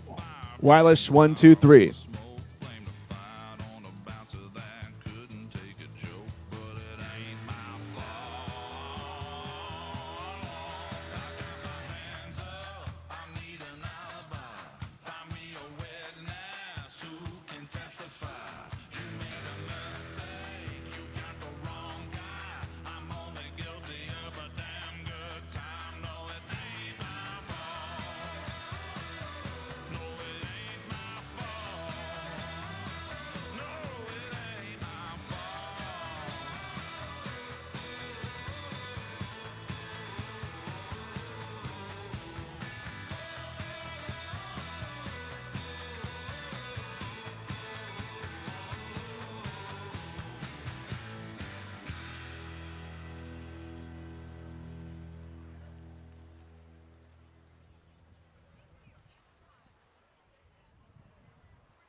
apart and let's tell everybody we got lost. I think me and you should do our own thing, our own way, at my place. And so for all of you former U.S. military members, veterans out in the crowd, if you want to be a part of tonight's opening ceremonies, our good friend Sean Quinn with Our Heroes Dreams is making his way down in front of the flag stand is where you can meet him. Anybody and everybody, if you are a U.S. military veteran, as he does great work with Our Heroes Dreams. And, you can head your way there and be a part of our honorary color guard down in front of the flag stand. Sean, it's great to see you here. I know it's a little smoky, but, hey, it's great. It could be worse. We could not be racing today. All right. Well, we want you to do this too. Hey, guys. How you doing? My name is Sean Quinn. I'm the owner of the 28 car tonight. And what we basically do is we bring veterans out to the races for every race, and we're from California. What we basically do is call it getting a veteran or first responder off the couch. We wind up getting them, bring the families out. They scrape mud with us. They pour fuel with us. They do things like that. And then we have through Our Heroes Dreams, we have outreach programs and stuff. So, I mean, we do homeless, drug interdiction stuff. We just really do what we can to help the veterans and the first responders that have done so much for our country and are struggling. And thank you. So what I wanted to do, for all you folks that have served our country, can you stand up, please? And I'm talking nurses, doctors, cops, right? I'm a police officer, 37 years out of Fresno, out of California. But all you guys that have served our country or any law enforcement, okay, why don't you guys come on down here really quick? We want to put you all right in front of all these folks right here. And don't sit down, fellas. Don't be humble at this point in time. Come out and let these folks know what you've done for the country. Come on, don't be bashful, folks. We had how many guys? Like 30 last night? Yeah, we had like 30.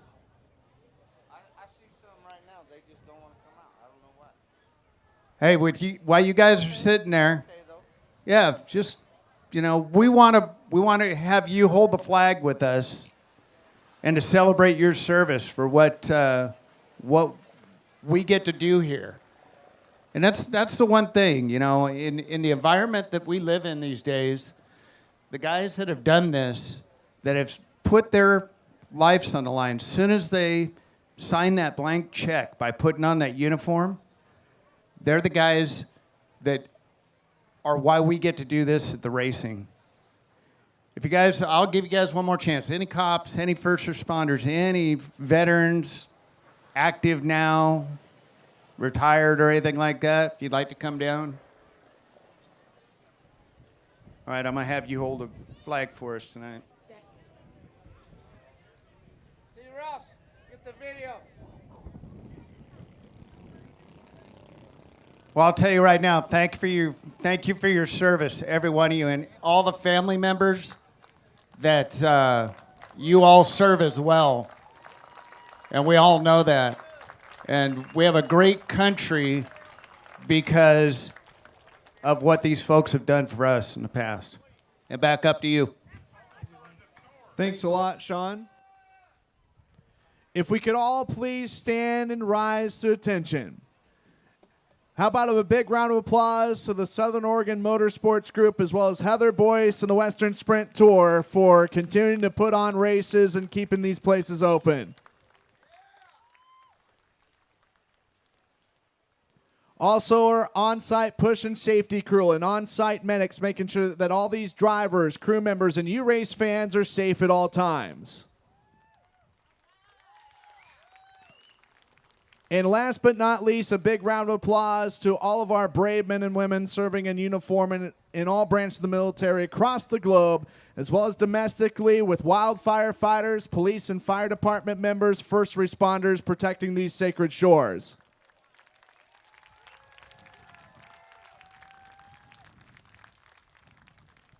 And before we get into tonight's anthem, may we have a brief moment for prayer.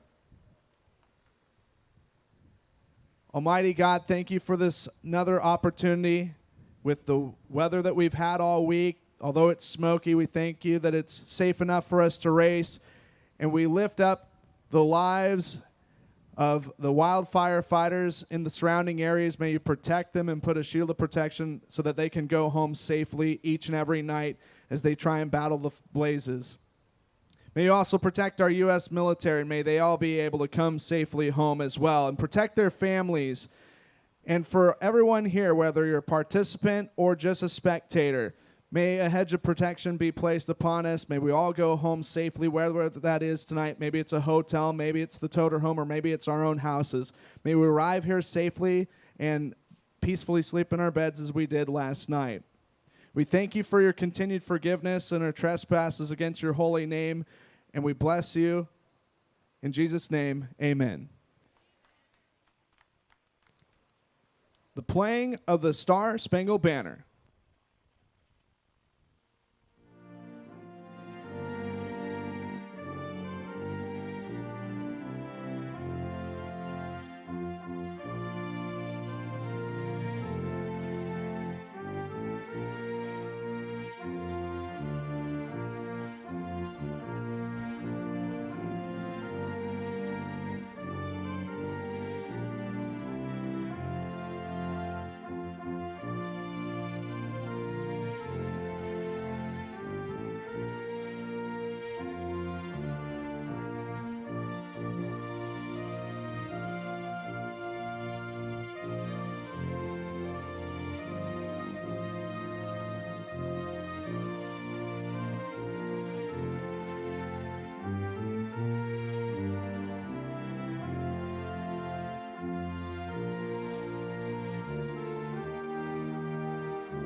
All right, Southern Oregon Speedway, it is time to go racing. Night number 4 of Speed Week, Northwest South. As we continue to head to the Golden State of California, our last night in the state of Oregon, as we'll introduce the starting lineup of heat race number 1 of 3. It's 10 laps in distance. 50 points will go to the winner. 3-point drop per position, and we combine the aggregate total with heat race and qualifying points for lineup purposes only to determine who the top 16 get locked into the feature tonight in the top 6 that'll be a part of the redraw. Starting inside pole from Windsor, California, the Van Lair Steering Repair, Redwood Auto Body, CCI Electrical, Buster Southern Barbecue, Jerry's Valero, Shark Racing Engine Powered Helix, the 12J of John Clark. To his outside the 10, it's the Gary Silva Ranches, Johnson Industries Apparel Company, Fortitude Driver Development, Smith Titanium, Walker Performance Filtration, K1 Race Gear, Bell Helmets, ART Speed Equipment, Kading Performance, Rider Racing Engine Maxim out of Clovis, California, Dominic Gordon.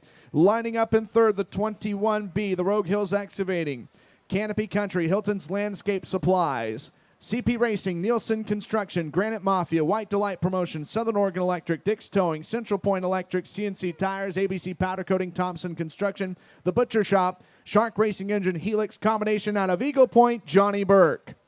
Starting fourth, a winner here in 360 competition with the Northern Sprinter all the way back in 2004. The Rudine Racing, Americoat Powder Coating, Novelli Auto Body, Adco Driveline and Exhaust, Walker Filtration, FK Rod-Ins, Titan Wings, Shark Racing Engine, Eagle Chassis, the 29 out of Colfax, California, Willie Croft. Starting fifth, the 22C from Jacksonville, the RTR Diesel Performance, ABC Powder Coating, Earth and Environmental, Rush Race Gear, Ed Boyd Racing, Fisher Racing Engines, KPC of Carly Holmes.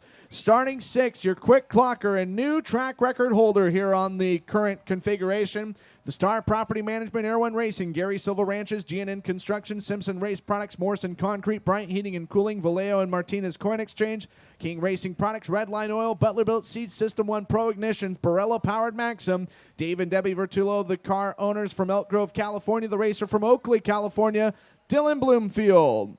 Starting 7th, the 21H from Placerville, California.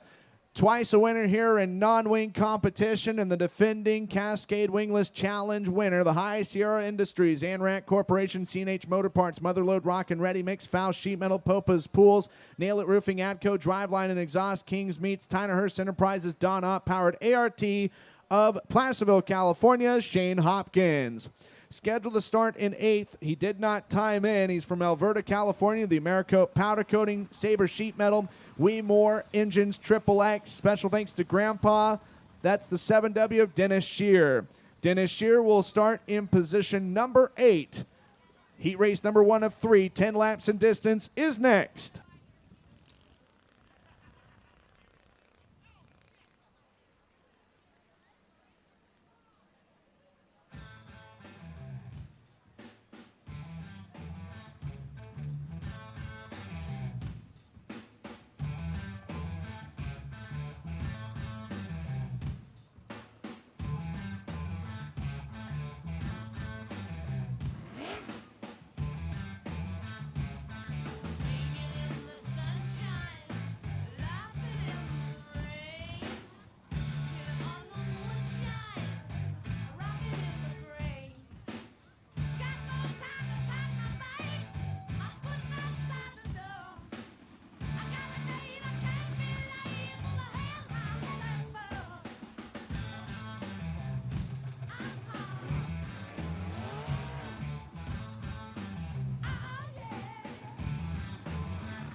Sounds like the receiver headphones disconnecting from Carly Holmes' receiver. That is the one-way line of communication from the track officials to the drivers, instructing them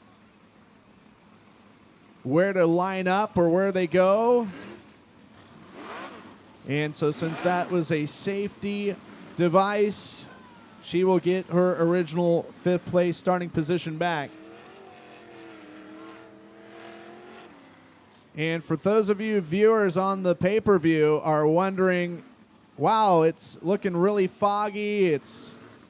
Looks like October. That is not fog. It is smoke in the neighboring areas. And on the back straightaway. You'd normally be able to see the mesas, the table rocks. Those are invisible, as well as the surrounding mountains here in the Rogue Valley. With all the nearby fires, it was pretty clear earlier today. Still hot, still in the upper 90s.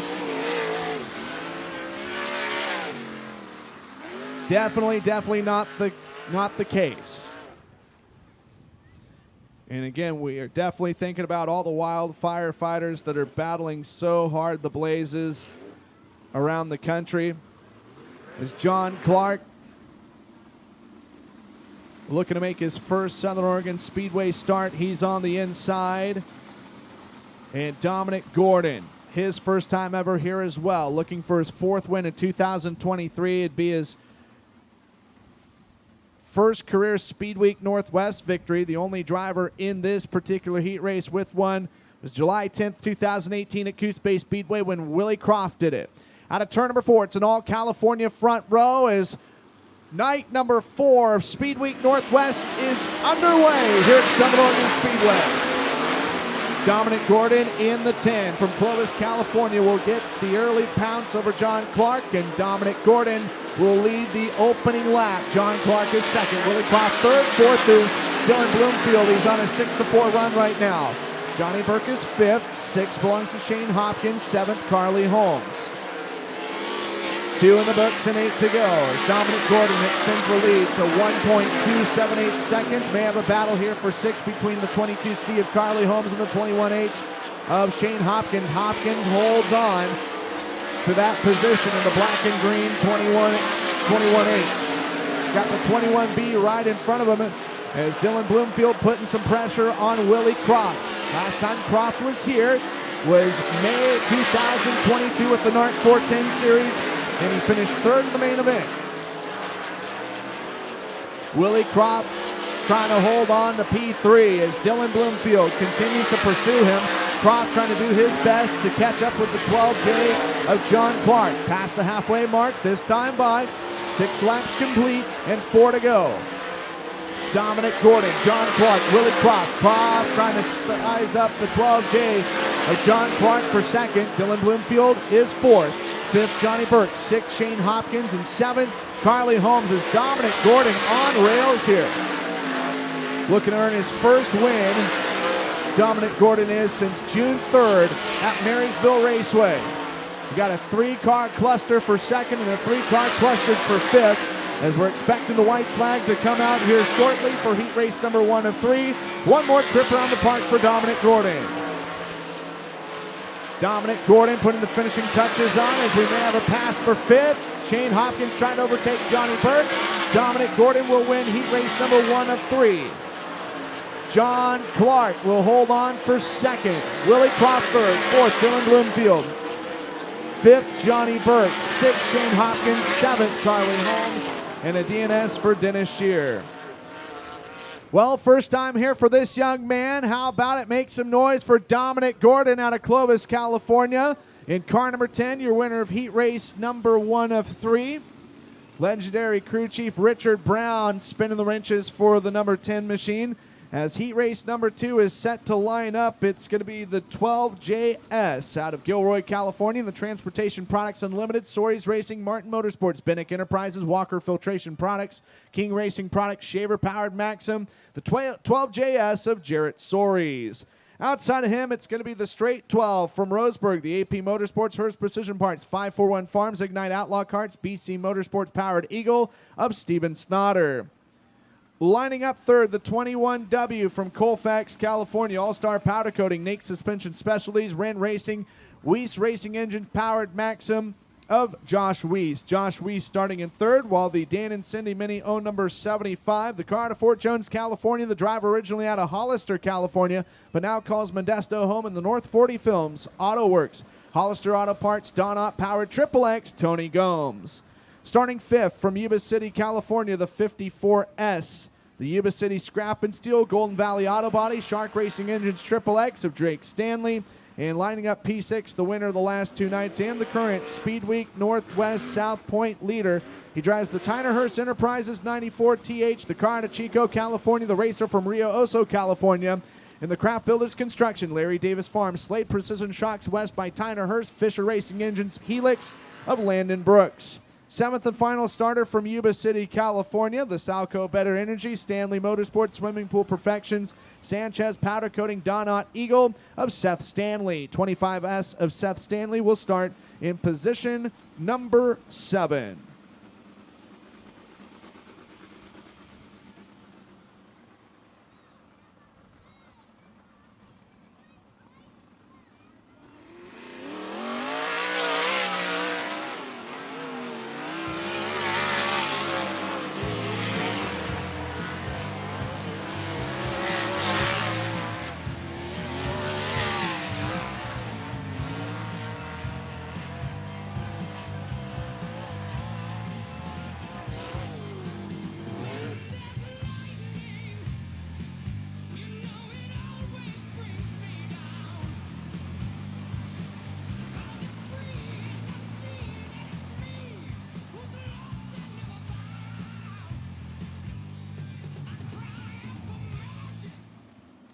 Getting set to go green, a pair of 12s on the front row. Jarrett Soares in the 12JS on the inside. Steven Snotter to the outside.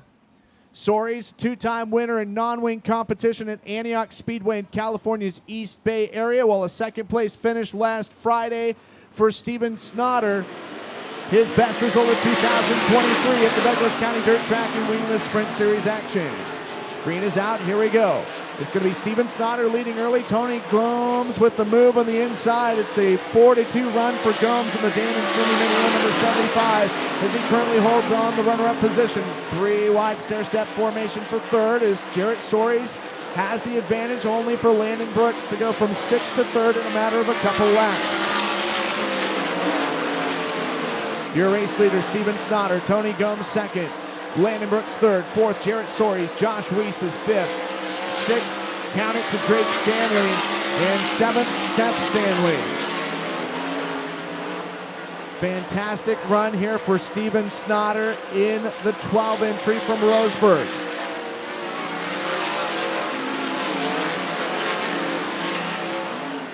No issues for your race leader at this point in time.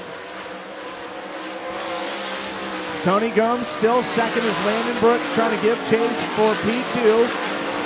Jarrett Soares retains 4th and Josh Weiss 5th despite Drake Stanley starting to reel him in car number 54S.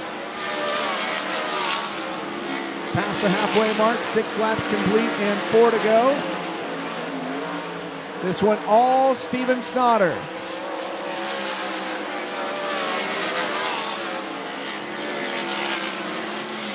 Moments away from the drop of the checkered flag as they will complete lap number 8, this time by Steven Snotter. Taking care of business in a big way. Snotter's best run here on June 18th last year in limited sprint competition. He finished second in main event action. White is out. 4 corners remaining now, make it 2 for the 12 of Steven Snotter. In the 3 out of turn number 4, Steven Snotter will win the second of 3 heat races for the Western Sprint Tour. Tony Gomes will be second. 3rd, Landon Brooks. 4th, Jarrett Soares. 5th, Josh Weiss. 6th, Drake Stanley. 7th will be Seth Stanley. And make some noise for your winner. Getting one for the state of Oregon out of Roseburg, Steven Snotter.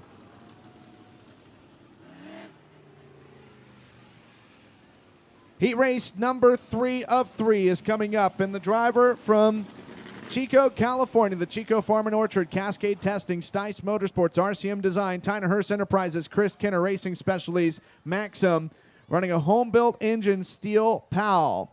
In car number 1F, originally from Kapolei, Oahu, Hawaii, now Sacramento, California, his home these days, the Chuck's Corvette, S&S Automotive, ART Speed Equipment, KPC of DJ Freitas. DJ Freitas in the 1F will start outside pole. In the 88, the team out of Fresno, California, the racer from Glendale, Arizona, the Safety Clean Products, Torgerson Racing, Ryder Racing Engines, Helix of Austin Torgerson. In car number 1K, it's the FM Sheet Metal, Tim Vanderstool Trucking, Bates Construction and Excavation, Full Circle Tree Service, South Valley Plumbing, Commercial Air, Bronson Construction, BC Motorsports, Midnight Motors Powered Helix. From Cresswell, car number 1K, Kinzer Cox. Starting 5th out of Roseburg, the WSK Machine, Holt Drilling Tools, Sims Electric, Shark Racing Engines of Ventura, California, Maxim. 33, Kyle Albany. Starting 6th, the Rowdy Energy Drink, Torgerson Racing, Rider Powered Eagle, the car from Fresno, California, driver from Glendale, Arizona, Ashton Torgerson. And the Quinn Motorsports, number 28, starting in 7th, the team out of Fresno, California, the racer out of Pengrove, California, the Our Heroes Dreams, Hoagie's Garage, Advanced Metal Finishing, PitStopUSA.com, Medic Titanium, Avanti Windows and Doors, Shark Racing Engines, Maxim of Chase Johnson. Chase Johnson will start in position number 7. Third and final heat race here at Par Lumber Night for night 4 of Speed Week Northwest South for the Western Sprint Tour.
Going to be going green next time by as Steel Pal from Chico, California, paired up with originally from Hawaii, but now living in Sacramento, has been for some time, DJ Freitas, part of that legendary Freitas racing family. In fact, his father, Dean, one of the most decorated drivers in the Hawaiian Islands when it comes to sprint car racing. All California front row. Third and final heat race. A little bit of a get-together. And the green flag will wave. And our first Pinnacle 365. Yellow of the night. And a little bit of a bunch up and a little bit of a mashup between the 11S of Steel Pal and the 1F of DJ Freitas. Both drivers limited starts this year. 18th place at Coos Bay Speedway on Tuesday. Best run of the whole season for Steel Pal, while DJ Freitas, a 10th place result on April 14th at Thunderbolt Raceway in Tulare with the Kings of Thunder Series. His best of 4 features of finishes in 2023. Green is out. Here we go. And it's going to be take 2 with DJ Freitas rocketing out in front, his first race of the week. He's been here twice, and the last time he was here, he finished in 17th place all the way back on July 9th, 2016. Kenzer Cox is up to second. Ashton Torgerson from 6th to 3rd in car number 02. Steel Pal is 4th. 5th from the very back of the field, Chase Johnson. Johnson trying to get some big finishing points here.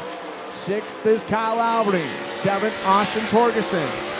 As the race leader, DJ Freitas has an advantage of over a full second.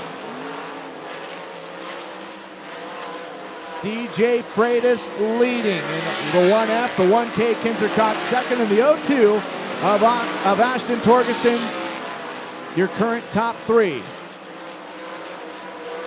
Chase Johnson getting closer and closer to trying to attempt and submit a bid for 4th and get around Steel Pal right now. It is Steel Pal holding on as they nearly go side by side out of the second corner. Past the halfway mark this time by. 6 laps complete. 4 to go. DJ Freitas is rolling here at Southern Oregon Speedway. The last time Speed Week Northwest was here was the last time that Freitas had made laps at this facility. So first time with the new configuration is Ashton Torgerson slowly but surely reeling in Kinzer Cox for a possible bid for second. It'd be a 6-2 run if he could secure the position. Kyle Albany off of the racetrack in car number 33 as we've got a possible position change. Nope, the 28 of Chase Johnson still having him settle for fifth. As Torgerson in the 0-2, Ashton Torgerson to be specific, trying to overtake Kinzer Cox. This is the final lap of competition as DJ Freitas out of Sacramento, California will win heat race number 3. Kinzer Cox at the line. Ashton Torgerson will finish in third. Fourth, Steele Powell. Fifth, Chase Johnson. Austin Torgerson will finish in sixth. And seventh will be Kyle Alberting. And just like that, heat race action has concluded for the sprints. How about it for DJ Freitas out of Sacramento, California, your third and final heat race winner for the Western Sprint Tour.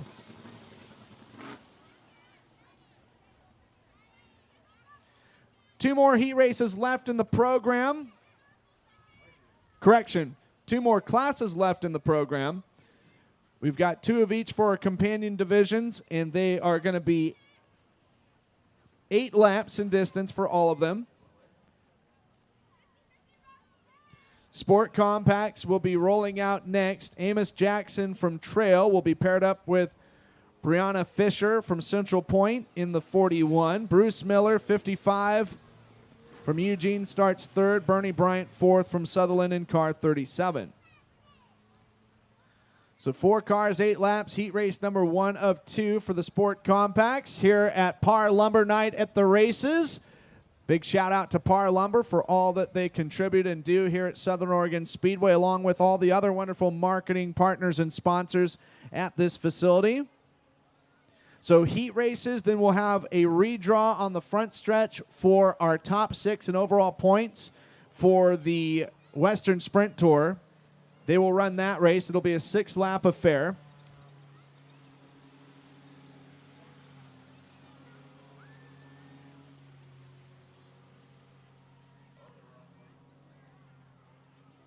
Once the dash is concluded, just getting word from race officials, no B-main tonight, so just features after the dash.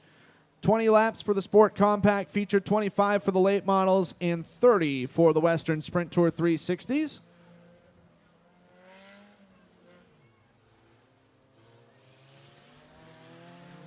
Amos Jackson, Brianna Fisher, front row. Green is out, and this one will get started. Amos Jackson,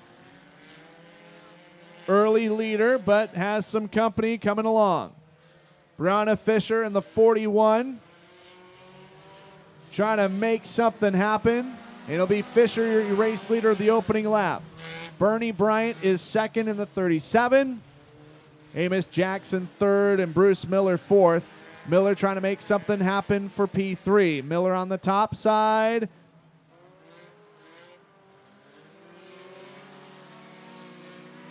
As your leader is still is Brianna Fisher in the 41, but Bernie Bryant closing in big time. 2 down, 6 to go, nearing the halfway mark.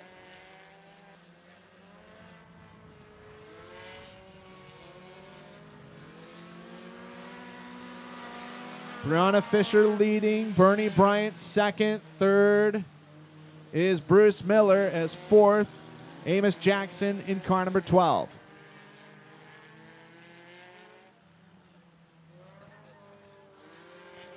So Bree Fisher brings us to the halfway mark. 4 down and 4 to go.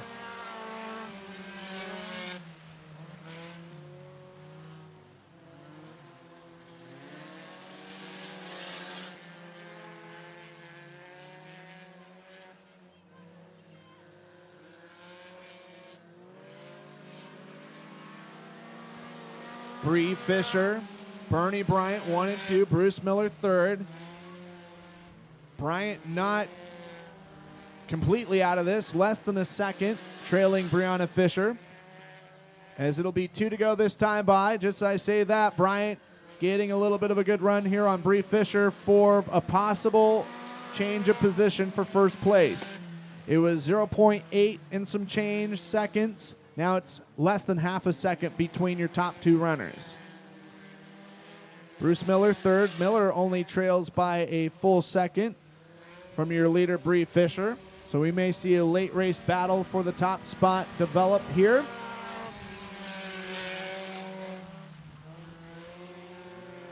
Bree Fisher, final lap of action, looking for her first heat race win. Big stakes on the line here is Bernie Bryant, a very decorated sport compact driver. How about it for Bree Fisher winning in heat race number 1? Bree Fisher will win it. Bernie Bryant second, Bruce Miller third. Amos Jackson in car number 12 will be credited with 4th place.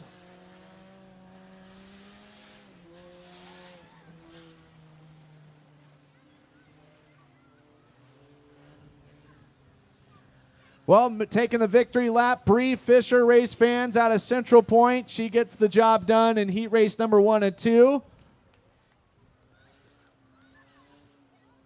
For the Sport Compacts, heat race number 2 will be rolling out. Andrew Medeiros of White City in the 59, first out, and will be on the front row with the 46M, Elijah Miller from Oakland. Marilyn Yannick out of Wairika, California starts third in the 11P. And David Medeiros in 32M from White City starts 4th. Second verse, same as the first, here at Par Lumber Night for heat races, 8 laps in distance.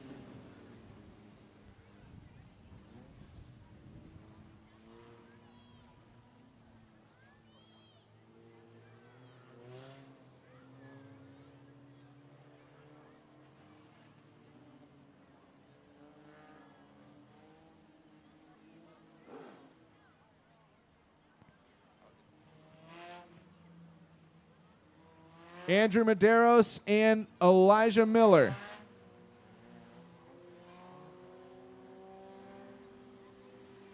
And Bryce Barnes in car number 71 bringing up the rear. Still waiting to get the green flag. Medeiros and Miller.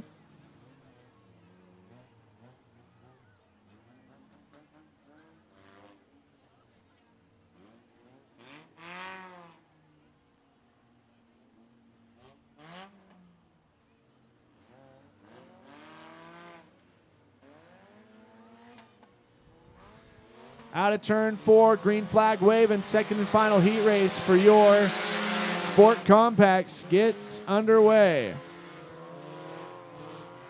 Marilyn Yannick looking for second as Andrew Medeiros will be the early race leader in the silver and green number 59. And David Medeiros in the 32M going from 4th to 2nd in a lap and maybe thirsty for the race lead. The House of Medeiros about to do battle as they near. Oh, they're going to have a little bit of contacto in corner number 2, an additional get together. And we go yellow for the first time in this race.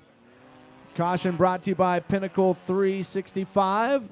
Fueling all your daily adventure. Download their Peak Rewards app and save at least 16 cents a gallon on every fill up and travel further for less this summer. Pinnacle365.com.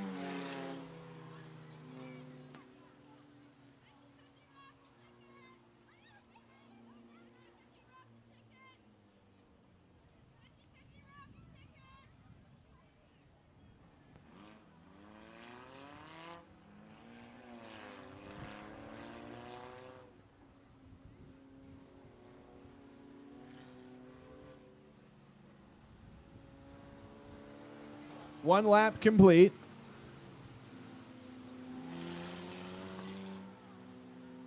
Marilyn Yannick is your race leader,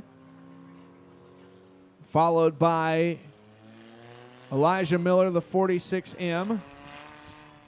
Bryce Barnes going to get alongside Miller. And then you've got the two Medeiroses. Keep an eye on them, especially David Medeiros in the 32 went from 4th and trying to go for the race lead on that second lap.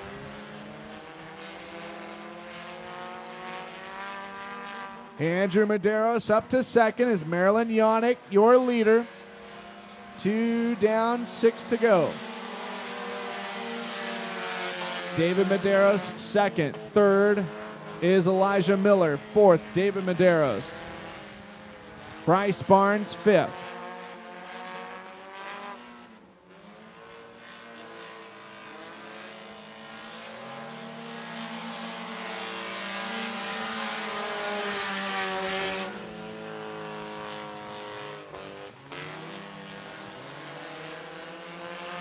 Battle for the race lead upcoming. Andrew Medeiros trying to make the move underneath for the top spot. As Marilyn Yannick still out in front in P1. We're halfway home. 4 down, 4 to go.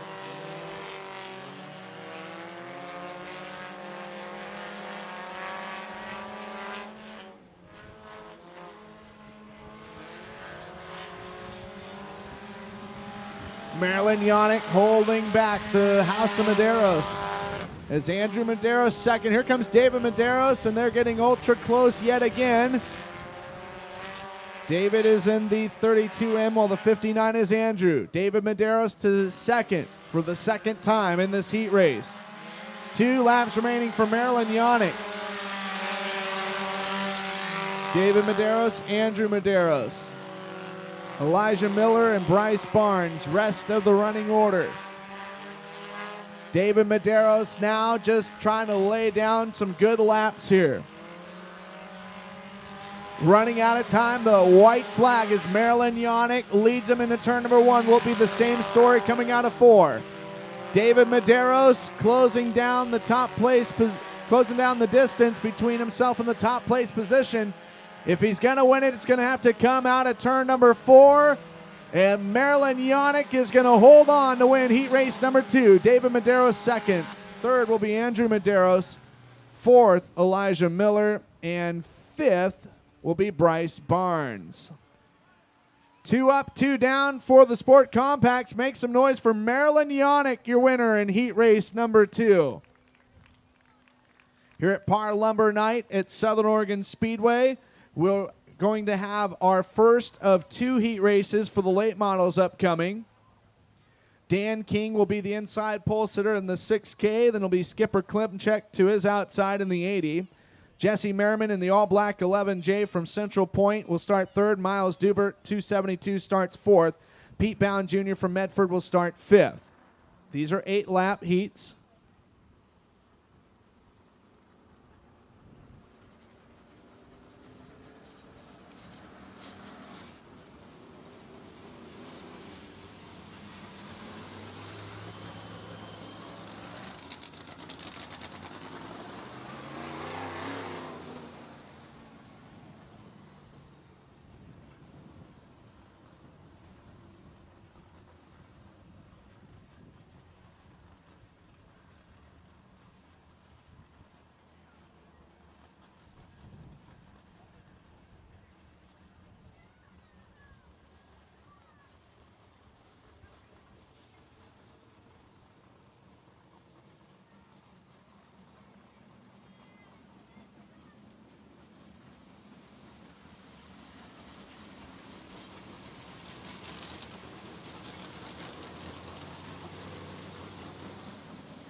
All right, out of turn number 4, green is out.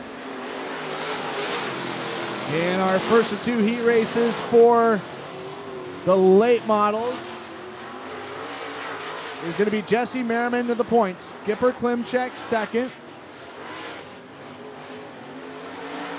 But Miles Dubert in the 272 trying to make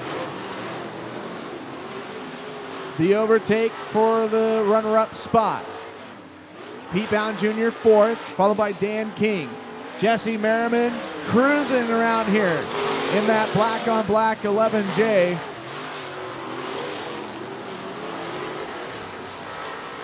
Second place is still in debate as Skipper Klimchek in the 80 is currently second now. Miles Dubert having to settle for third. There's a big breakaway between your top 3 runners. In fourth place, which is still being held down by Pete Bound Jr. Dan King is fifth. And now the contest for second renews again. Skipper Klimchek up top. It's going to be Miles Dubert again trying to work the inside line. Dubert Again, cannot necessarily make the pass. He can make it side by side, but not perform the overtake.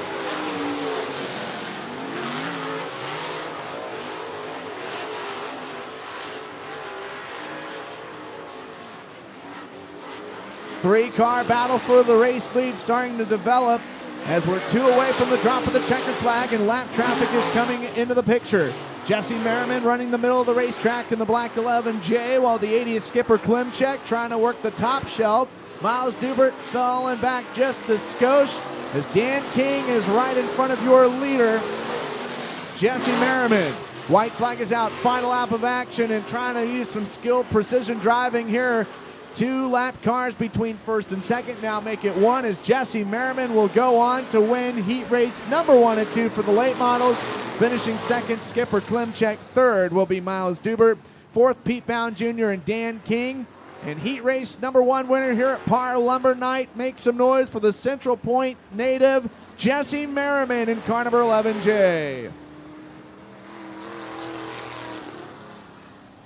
Heat race number 2.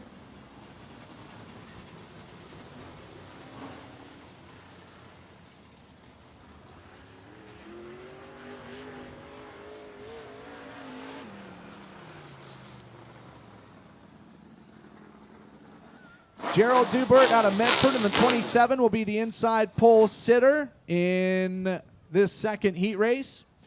42, John David Duffier from Medford as well, starting outside pole. Eric Massey from Medford will line up third in the 70. And Chris Sawyer, your quick timer earlier in the night from Central Point in car number 8, grids up P4.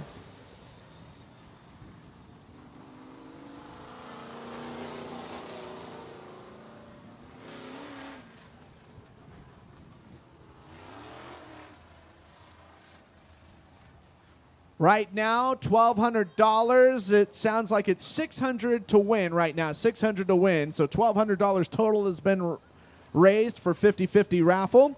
Superior Aquatics doing the raffle this evening. 1 ticket, $1, 6 for $5, 25 for $20, or a wingspan for $25. So all sorts of deals that you can make. It all goes to a great cause. Superior Aquatics selling 50-50 raffle tickets tonight. After this, we'll have our Dash redraw coming up for the Western Sprint Tour.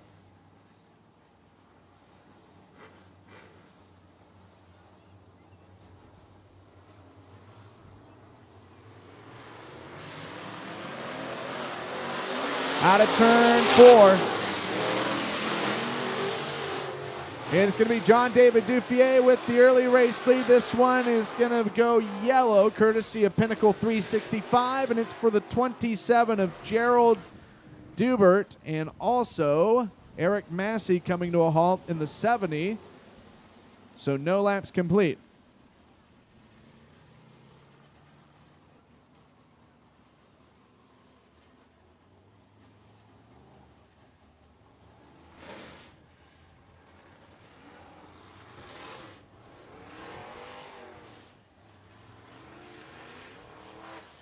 Well, first stoppage of this race here at Par Lumber Night.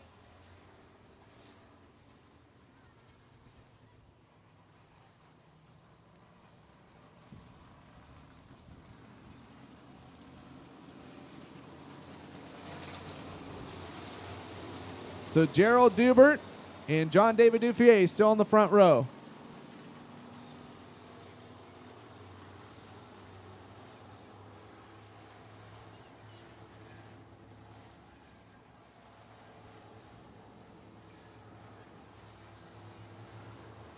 Eric Massey, Chris Sawyer, third and fourth in the starting order. Second attempt to get this one going. And John David Duffier yet again out in front in the white and blue 42. Sawyer sideways this time in the 8. And second, Pinnacle 365 stoppage of the race. And might have got a piece of the 70 of Eric Massey. In this second heat race, a bit caution plagued. Pinnacle 365, fueling all of your daily adventure. Download their Peak Rewards app and save at least 16 cents a gallon on every fill-up and travel further for less this summer. Pinnacle365.com, the official yellow and red flag sponsor here at Southern Oregon Speedway. Also want to acknowledge Toyota. Toyota is proud to be the Southern Oregon Speedway's presenting and Victory Lane sponsor for the 2023 season. Victory Lane, where all drivers want to be. We're going to have that inhabited by 3 drivers later on tonight after main event action is completed. Here on this action-packed Par Lumber Night here at this venue. Out of turn number 4, green is out. John David Dufier, for the 3rd time, will go to the race lead. Chris Sawyer is 2nd. Gerald Dubert in the 27th, 3rd. And Eric Massey is 4th. Well, it took some time, but lap number 1 finally gets complete in the books. And despite getting a little bit of cosmetic damage, Chris Sawyer in the 8th, trying to give chase to the 42 of John David Dufier. Dufier the advantage, a little over half a second in this point as he puts the right rear up against the cushion in turns 1 and 2. Chris Sawyer issues, he's off the pace, and Gerald Dubert almost getting to the back end of him. Sawyer trying to do his best to pull into the infield, but we will see the 3rd yellow flag brought to you by Pinnacle 365. Caution is out yet again.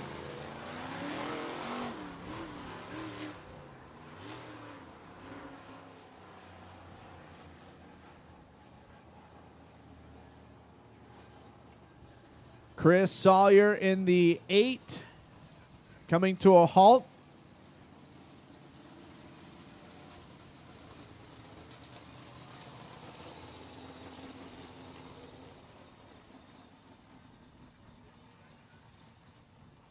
So Chris Sawyer may need some assistance to get back to the pit area. He was at one point challenging for the race lead. John David Dufier showing the way, 2 laps complete, 6 to go. Gerald Dubert is 2nd and 3rd, Eric Massey.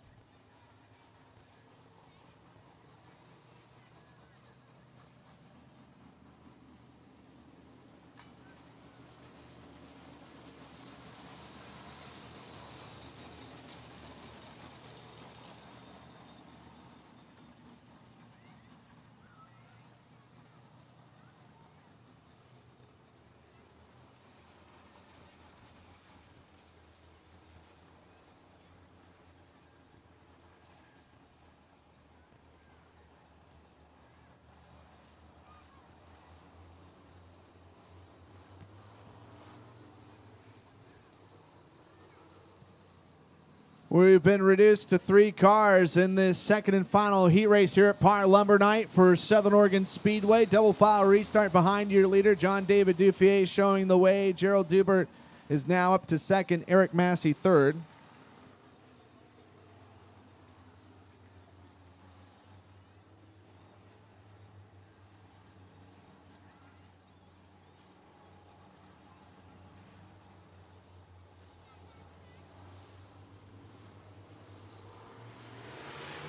Out of 4, green flag.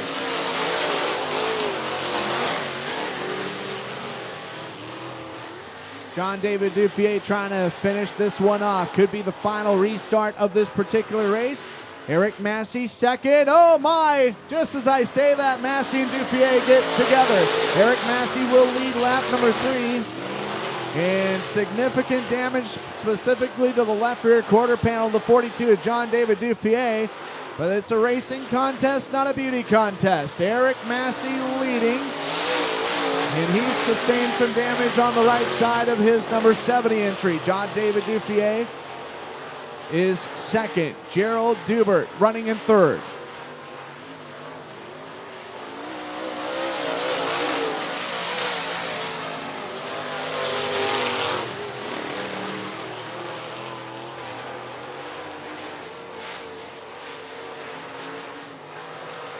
2 to go this time by for Eric Massey.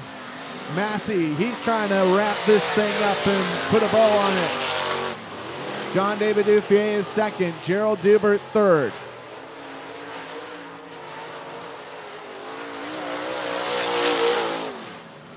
White is out for Eric Massey. One more time around for the driver of the 70 machine. Into 3, exiting turn number 4. Eric Massey, your winner of heat race number 2. John David Duffier will finish in second. Gerald Dubert third, and Chris Sawyer will finish in fourth.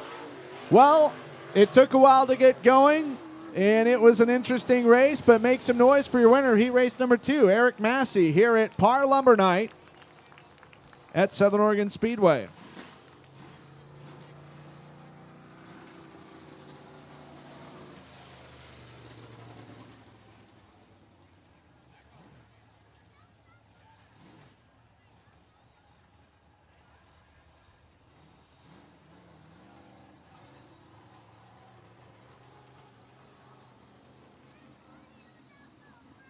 Going to head downstairs here in just a moment. Don't forget to purchase your Western Sprint Tour apparel, and proceeds from those sales will go to the Drivers Point Fund. Help these drivers out that have been going to a lot of races and a lot of different racetracks. And for the participants of 100% of the races, they get a share of the point fund. Really, really strong car count all week long. And we're expecting much, much, much, much more tomorrow at Silver Dollar Speedway in Chico as we get set for the redraw.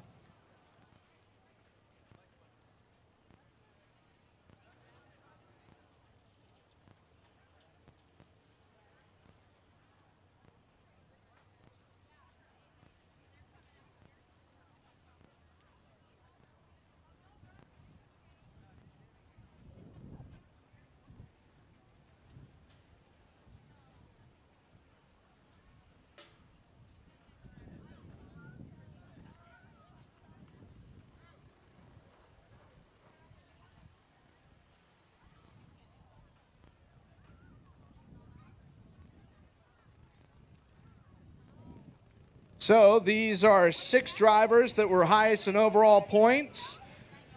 And they will start no worse than 6th in tonight's A main. Where they finish in this upcoming trophy dash is where they will start in the feature. All right, Lester, I'm going to need your help with counting. 6 kids. 6 kids. First 6 kids to Lester. I'm putting the responsibility on him. All right, so we got 1, 2, 3, 4... Hold on, this guy's booking it here, right here. All right, he made the cutoff. All right, judgment call over there. So we're going to have the kids help draw these. We're going to have these kids help draw. They're going to get paired up with the driver. And high point driver gets to pick their, let's see, what do we got here? Little boxes with a number 1 through 6 in them. And these are just for starting positions that they're drawing for the dash. While we wait, let's grab a quick word with Willie Croft. Willie, it's great to see you here. You've been having a decent week. Oh, some free t-shirts courtesy of Torgerson Racing, Ashton Torgerson. I was just going through my notes. 2004 May, Northern Sprinter was here, and you won that night. Yeah, I remember that clearly. Jamie Barnes was leading, and we had a red, and my crew chief at the time, Paul Silva, said, hey, thank you. He said, hey, just hang in there. Barnes will make a mistake on the restart. And sure enough, Barnes goes in the corner, goes on 2 wheels, and I slip by and end up winning. But, yeah, it's been a while, man. That was the beginning of my career for the most part, and it's good. I like coming up here. It's good to be here tonight. Don't know if I've ever seen it this heavy before, but we're working on our car, try to get to rotate a little bit better, and the flat tire and the heat race didn't help much. Well, good luck. Good luck in your draw here. That's Willie Croft from Colfax, California. And let's see. We got our 6 drivers, and we're getting them paired up.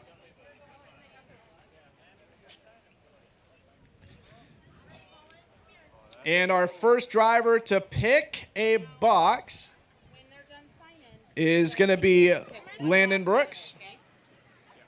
We're going from highest to sixth, because sometimes we go different directions, so we want to make sure we get that right. Now, each kid and driver get a chance to strategize here. And also big hats off to Ashton Torgerson with tossing the T-shirts. If you didn't get one, there's some for sale, along with many of these teams have apparel for sale at their trailers, at the transports. And once all the racing is completed, you can buy some. It really does a great thing for these teams as it funds them going up and down the road. Okay, everyone's got a box. So we're going to go down all the way over here. Willie Croft, they have the first option. Are they going to keep or are you guys going to trade? Do you like your box that you got? He says keep it. Okay, he's the shot caller over here. Kinzer Cox in the 1K. He says keep it. Tony Gomes in the 75. They're keeping it. Dylan Bloomfield, 83V's keeping it. Ashton Torgerson. Everyone wants to keep today. Landon Brooks. Okay, they're going to keep it. So we're going to go one by one. And Landon Brooks and the Tyner Hearst Enterprises 94TH. We'll find out where he starts in tonight's dash. Number 6. Number 6 for the 94TH. All right, Ashton Torgerson from Glendale, Arizona in the 02. We're going to find out where he starts in this dash. 3. That second row inside for Torgerson. Your new track record holder for 360 sprints, Dylan Bloomfield in the Dave and Debbie Vertulo 83V. Starts 4th. So second row outside. Oh, we got a 1, a 2, and a 5. As Tony Gomes and the Dan and Cindy Mini own 75. Mini, a 4-time champion here. Outside pole for Tony Gomes. Finished second here back on July 2nd. So it's a 1 or a 5 for starting positions. Kinzer Cox in car number 1K. Oh, man, he really wants to know what that number is. It's a 5. So this should be a 1. It should be a 1. If it's not, we've got some issues here. He's still getting after it. We got to make this official. And Willie Croft will start inside front row. Southern Oregon Speedway, let's hear it for our drivers. Let's hear it for our kids. They're going to strap in and travel the distance of 6 laps. Where they finish is where they will start in tonight's 30-lap feature.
All right, so your starting lineup, starting inside pole from Colfax, California, the Rudine Racing, Americo, Powder Coating, Novelli Auto Body, Shark-powered Eagle, Willie Croft. And starting outside of him is going to be the Dan and Cindy Mini-owned entry, the North 40 Films, Auto Works, Hollister Auto Parts, Donut Power, Triple X, the car out of Fort Jones, California, the racer from Modesto, California, Tony Gomes.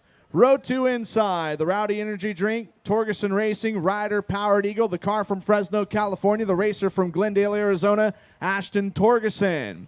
Starting outside pole, the team based out of Elk Grove, California, the driver from Oakley, California, the Star Property Management, Air One Racing, Gary Silva Ranches, Borello Maxim, Dylan Bloomfield. Starting fifth, the only Oregonian in tonight's dash, the FM Sheet Metal, Tim Vanderstool Trucking, Bates Construction and Excavation, Midnight Motors Helix of Kinzer Cox from Cresswell, and the team based out of Chico, California, owned by Tyner Hurst Enterprises. The driver from Rio Oso, California, and the Craft Builders Construction, Larry Davis Farms, Slade Precision Shocks West by Tyner Hurst, Fisher Powered Helix, Landon Brooks. 6 cars, 6 laps about to commence here once they get the go-ahead that they are secured in their mounts.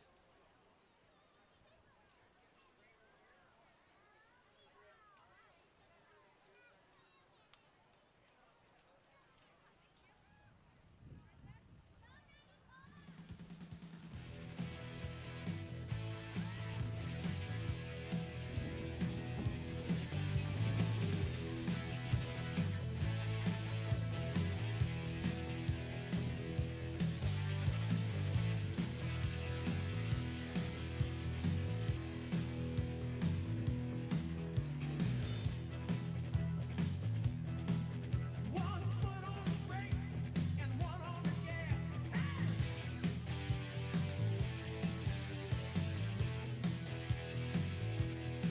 Where there's too much traffic, I can't pass, no.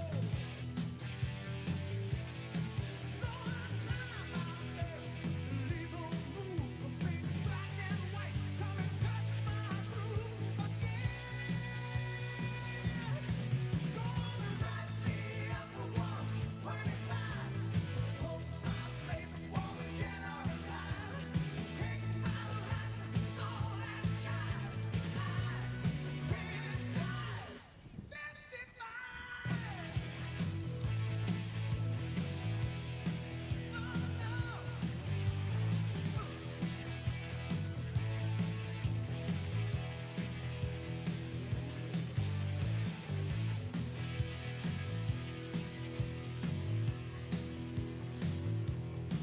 So I signed my name on number 24. Hey.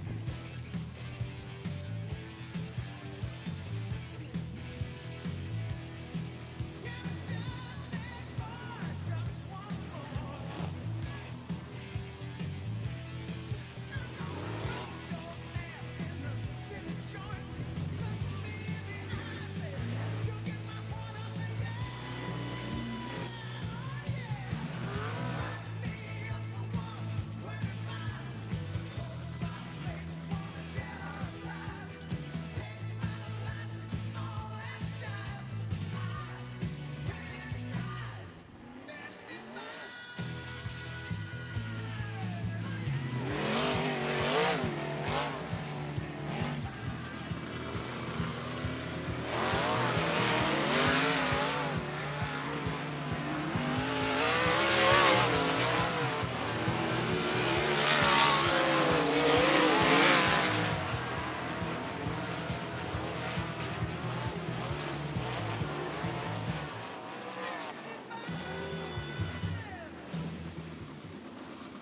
All right, it's an all-California front row. Arizona, California, row 2. Oregon and California, row 3. Willie Croft and Tony Gomes both looking for their first victory of the week. Croft has come close. He was runner-up last night. Going to get the signal. Next time by, they will get unleashed. 6 cars, 6 laps. Where they finish is where they will start in tonight's 30-lap A main event. After this, approximately a 15-minute breakage in the action here at Par Lumber Night at the races for Southern Oregon Speedway. So glad you could join us, whether you're watching live in person around the world on the stream, as Willie Croft and Tony Gomes, Ashton Torgerson, Dylan Bloomfield, Kinzer Cox, and Landon Brooks, your starters in this one. out of turn number 4. They're going to hit the start-finish line, or the chalk. Green flag waved. Willie Croft to the early race lead. We're going to keep it green as Willie Croft shows the way. Ashton Torgerson second. Third, Tony Gomes. Fourth now the 1K of Kinzer Cox as Dylan Bloomfield searching to the inside. Bloomfield, nose wing is knocked a little askew. May affect the handling for the Dave and Debbie Vertula 83B. Landon Brooks riding around 6th. High side of the racetrack right now, the preferred line of action. Willie Croft leading by 1.310 seconds over Ashton Torgerson. Third is Tony Gomes. Fourth, Kinzer Cox. Fifth, Dylan Bloomfield. Sixth is the Tyner-Hurst Enterprises entry being driven by Landon Brooks. Brooks looked to the inside briefly for Dylan Bloomfield for 5th, but having to settle for 6th. White flag, one more trip around the Speedway. Looking for his second win ever here at Southern Oregon Speedway and his second ever Speed Week Northwest victory. Willie Croft, your inside pole sitter. Ashton Torgerson second, Tony Gomes third, Kinzer Cox fourth, Dylan Bloomfield fifth, and 6th will be Landon Brooks. Make some noise for your winner of your trophy dash for the Western Sprint Tour. He will be your inside pole sitter from Colfax, California. They call him Double Down, Willie Croft. Willie Croft will win it. Ashton Torgerson in the 02 will start in position 2. Tony Gomes third, Kinzer Cox fourth, Dylan Bloomfield fifth, and Landon Brooks will start 6th in tonight's A-main event. A little bit of a breakage coming up here at Par Lumber Night at the races here at Southern Oregon Speedway. But we'll be back with the return of tonight's Sport Compact A-main event, which is scheduled to go 20 laps in distance.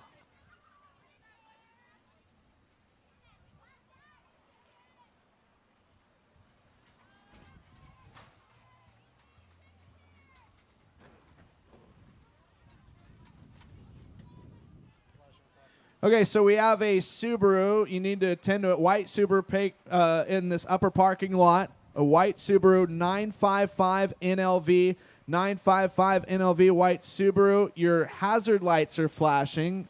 Might want to attend to that. And that's here in the main parking lot. Thank you.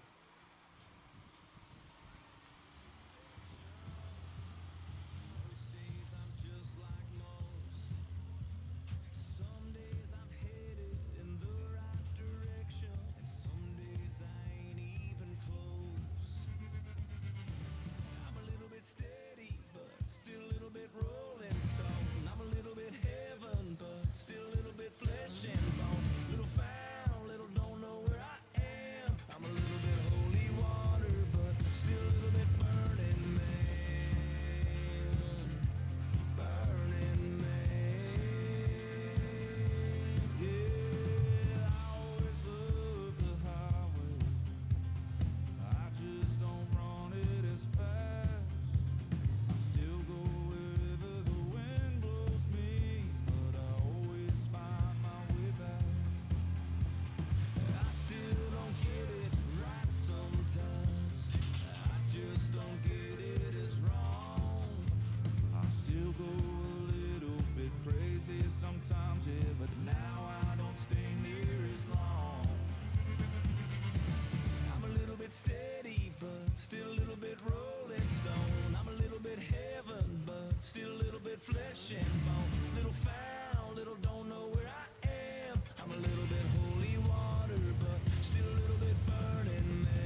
passing the night, then just hand me a light and tell me you burn just like me. I'm a little bit steady, but still a little bit rolling stone. I'm a little bit heaven, but still a little bit flesh and bone. Little foul, little don't know where I am. I'm a little bit holy water, but still a little bit burning man. Burning man. Still just a burning man. Just a burning man.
They've never drove through Indiana. Met the man who plowed that earth, planted that seed, busted his ass for you and me. You're called a harvest moon in Kansas, and they'd understand why God made those flyover states. I bet that mile-long Santa Fe freight train engineer seen it all. Just like that flatbed cowboy stacking U.S. steel on a 3-day haul.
somebody truck in a farmer's field, a no trespass sign, and time to kill. Nobody's gonna get hurt, so what's the big deal? Somebody truck in a farmer's field, and somebody beer sitting on ice after a long hard day makes it taste just right on that dry tailgate on a summer night. Somebody beer sitting on ice, and somebody girl in a red sundress with an ice cold beer pressed against her lips. In that farmer's field will make a boy miss somebody girl in a red sundress. And there's somebody kiss that's gonna lead to more on that drop tailgate back behind the corn. The most natural thing you ever felt before. There's somebody kiss that's gonna lead to more. And there's somebody truck in a field and a girl in a red sundress with a nice cold beer to her lips, begging for another kiss. And there's somebody, you and me and the birds and the bees, and Lord have mercy, it's a beautiful thing. Ain't nothing about it, love. There's somebody truck, there's somebody creek around 2 a.m. After a few of those beers, you wanna dive on in. You don't need no clothes to just hang 'em on a limb. There's somebody creek around 2 a.m.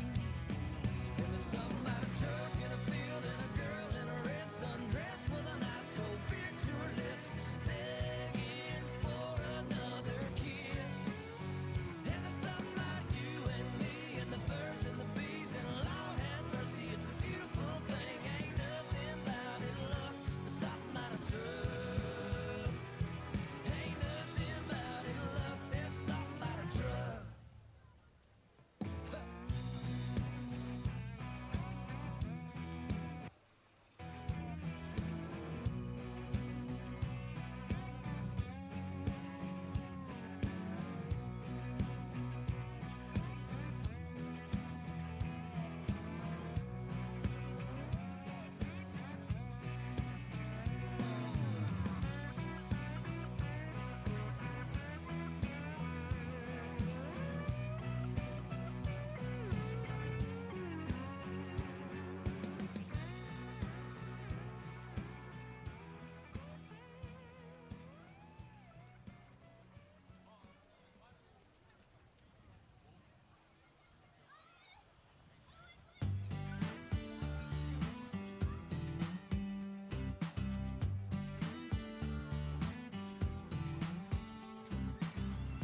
I ain't heard you laugh like that in a long time. I wonder if it stopped this world like it did mine just now. I see you sipping white wine instead of whiskey. But does he want you to be just a little more city? Well, I'm sorry if I'm overstepping boundaries I don't mean to be, but I just got to tell you how I feel. If he ever singles you up, if he's ever stupid enough, I'm gonna be the first one calling you baby. If he ain't holding you tight, if he ain't treating you right, I'm gonna be the first one calling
taking shots, throwing down at the spot. 3 sheets, just me and the guys. Every single Saturday night I was killing time, crushing cans, trying not to catch a tan, cause I was under them neon lights. Every single Saturday night, yeah, everybody knew they could find me there. And right out of the blue, right out of nowhere, out of nowhere, sitting over in the corner, baby, I saw pretty red lips working on a white claw, shaking to a little, shook me all night long. And I thought, man, what a beautiful sight. Ain't a morning you don't wake up in my shirt now, even holding hands, walking out of church now. Who'd have thought, baby, looking back, that that would be my last single Saturday night. Yeah, my last single Saturday night.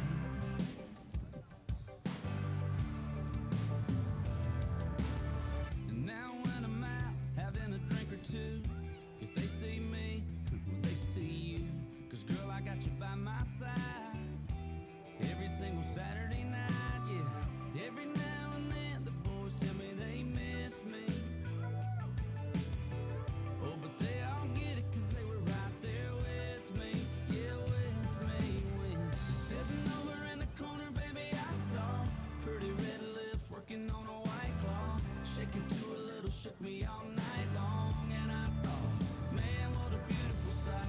Ain't a morning you don't wake up in my shirt now, even holding hands, walking out of church now. Who'd have thought, baby, looking back, that that would be my last single Saturday night. The last time I drank for a girl I'd never met before. I wasn't looking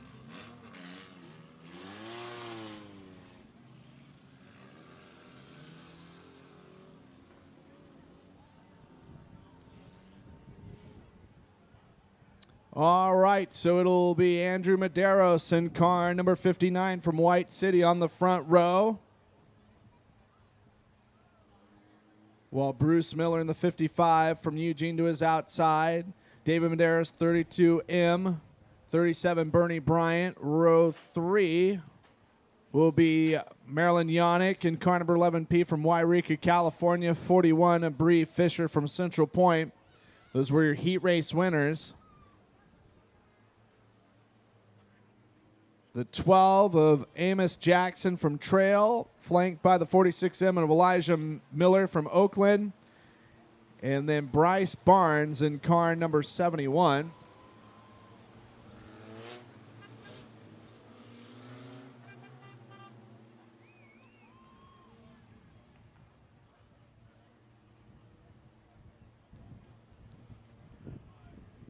Nine cars traveling the distance of 20 laps.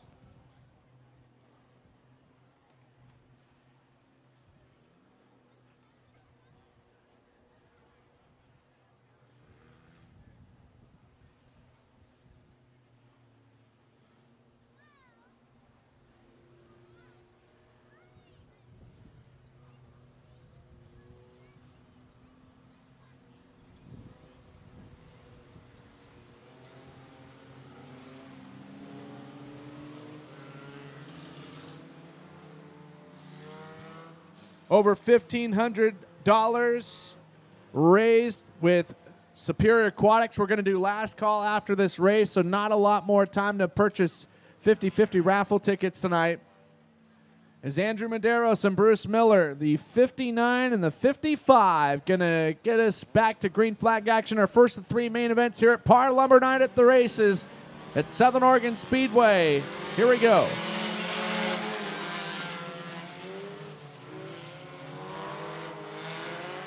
Good battle. 3-car action for the top spot, but it looks like it's going to be Bruce Miller with the advantage in car 55.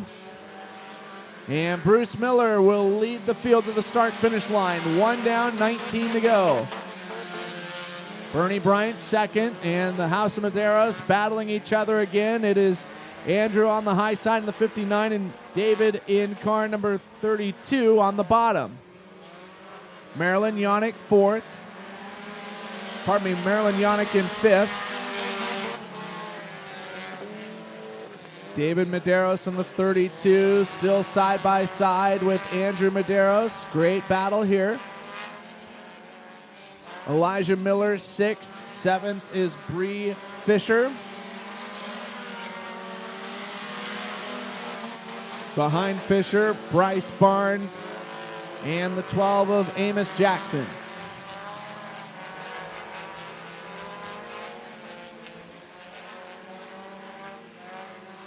Bruce Miller still in control of the top place position as we're 4 into this one, nearly a quarter of the way home. It's been all Bruce Miller since the first lap.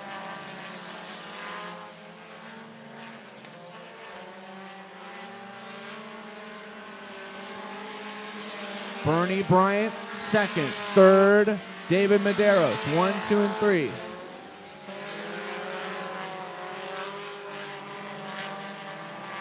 Andrew Medeiros, 4th, and 5th, Marilyn Yannick. 5 down, 15 to go. Battle waging for 2nd.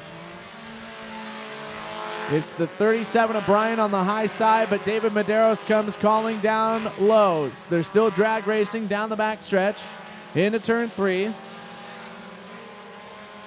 David Medeiros trying to obtain the position, and he will be up in the 2nd. Bruce Miller leading. David Medeiros 2nd. 3rd, Bernie Bryant. 4th, Andrew Medeiros. 5th is Marilyn Yannick. Lap traffic coming up for your leaders. Bryce Barnes in the 71 and Amos Jackson in the 12. However, just as I say that, Barnes gets sideways, almost head into the 2nd turn wall, and now it's going to be Barnes, the first car to go down a lap. It was running 8th a moment ago. To finish my comment earlier, lap traffic predominantly on the bottom as Bruce Miller fishtails out of turn 4. That'll give David Medeiros the lead on lap number 9. New race leader for the 32M, going from 3rd to the lead. David Medeiros, Bruce Miller, 1st and 2nd. 3rd is Bernie Bryant. 4th, Andrew Medeiros, and 5th, Marilyn Yannick. Past the halfway mark this time around is David Medeiros trying to open up a bit of a lead. It's a little over half a second for lap number 10. Lap number 11, it is a second and a half. So David Medeiros, is cruising.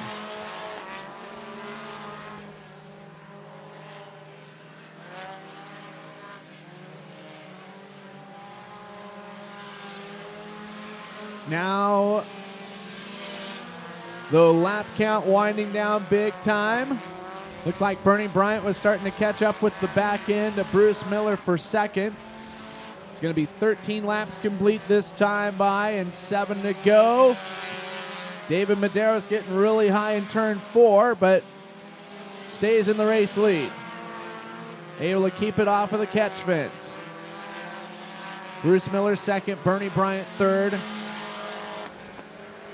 Andrew Medeiros 4th, and 5th belongs to Marilyn Yannick as 2 lap cars in front of your leader, David Medeiros. That is a fight for position number 6 being waged. The 41, Bree Fisher, and the 46M, Elijah Miller. 5 laps to go for your race leader, David Medeiros. Medeiros is on cruise control. Bruce Miller still 2nd. Although with the lap traffic they're about to hit, Bernie Bryant might make things interesting here. 2 lap cars, now make it 3 lap cars between 1st and 2nd is trouble with the 71 of Bryce Barnes. Got a little out of shape on the infield of turns 3 and 4. And Eli Miller in the 46M right in front of 2nd place. Bruce Miller starting to slow down. Bernie Bryant sticking with Bruce Miller. Andrew Medeiros is 4th. Marilyn Yannick, last car in the lead lap, in 5th. With 3 laps to go, Bernie Bryant Gets beside the 55 briefly there of Bruce Miller for second place. Miller up top while Bryant continues to keep his faith in the middle of the racetrack. Marilyn Yannick in danger of going down a lap from David Medeiros. White flag this time by. One more trip around the speedway for car number 32M. David Medeiros putting the finishing touches on this one. Race for second is a bit of a coin toss between Bruce Miller and Bernie Bryant. Into 3, coming out of turn number 4, David Medeiros will win it. David Medeiros wins it. Bruce Miller is going to finish at the line in second. Third, Bernie Bryant. And coming around to finish in fourth, Andrew Medeiros, last car on the lead lap.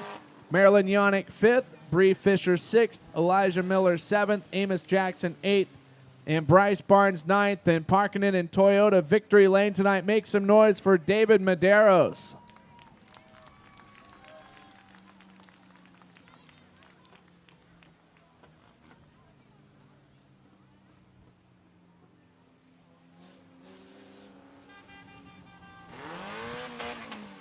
Well, getting in Southern Oregon Speedway Toyota victory lane, David Medeiros, an excellent job. We're going to grab a word with him after all the action has gotten complete.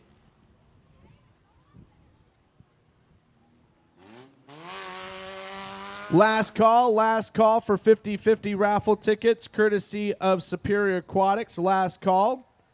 Last chance to get your tickets is the late models are coming up next. 30 laps the scheduled distance. Gerald Dubert and Miles Dubert, the front row starting position, scheduled to start on the front row beside each other. John David Duffier will grid up third. Skipper Klimchek fourth. Eric Massey will be fifth. Duffier in the 42, Klimchek in the 80. Eric Massey in car number 7, he's gridding up in fifth. 11J Jesse Merriman from Central Point starts sixth. Chris Sawyer from Central Point in car number 8 will start in seventh. In position number 8, the 6K Dan King. And Pete Bound Jr. from Medford starts ninth.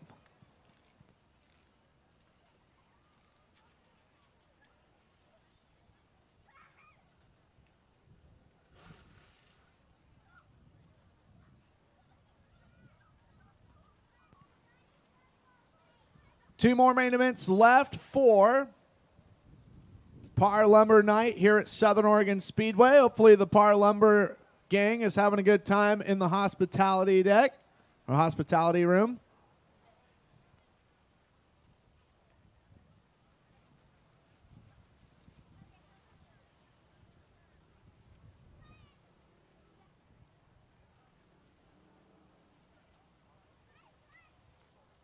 Tomorrow night, Western Sprint Tour heads to Silver Dollar Speedway in Chico, California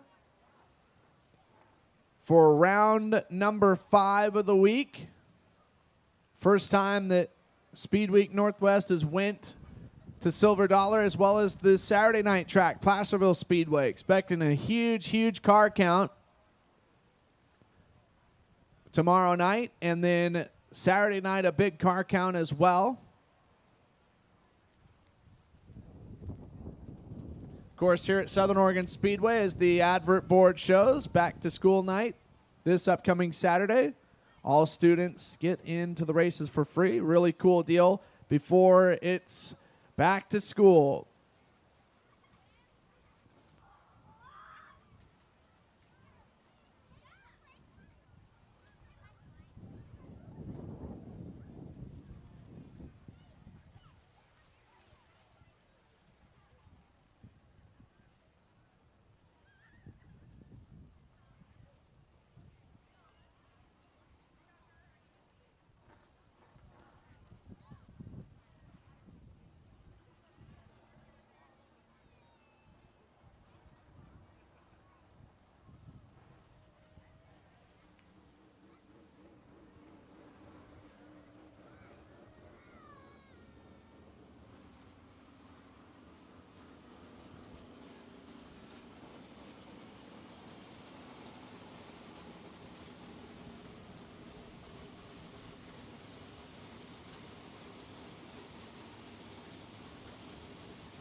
All right, the field is staged up on the front straightaway.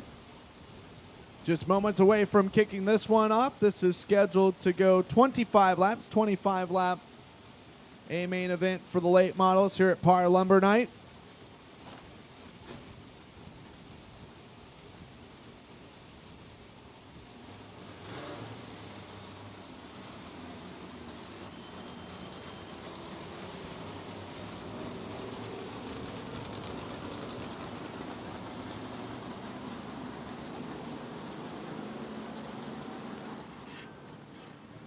So, a little bit of drama before the start of this one. Gerald Dubert in the 27 and the 42. John David Duffier experiencing mechanical issues, and they are not going to be able to make the start of this one. And mechanical issues may be occurring for Skipper Klimchek in car number 80. And so that is why Klimchek is at the back of the field. Was scheduled to start fourth in this one, so you're pairing in the front row Eric Massey in the 70 and Miles Dubert in the 272.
All right, Eric Massey, Miles Dubert here at Par Lumber Night at Southern Oregon Speedway, 25 laps in distance.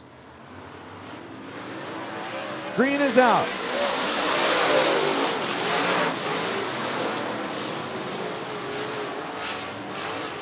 It's going to be Miles Dubert in the 272. Getting to the early race lead, lap one, count it to Dubert. Miles Dubert leading. Eric Massey is second. In third, Jesse Merriman.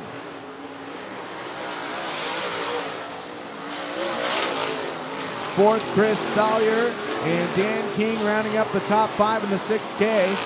Sawyer in the 8, looking to get past the 11J. Jesse Merriman, that is for third place as Miles Dubert continues to just cruise. 3 down and 22 to go.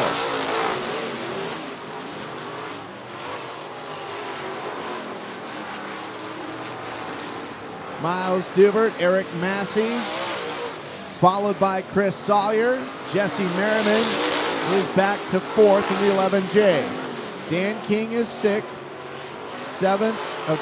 Fifth. Pete Bound Jr. sixth as Skipper Klimchek in danger of going down a lap in the 80.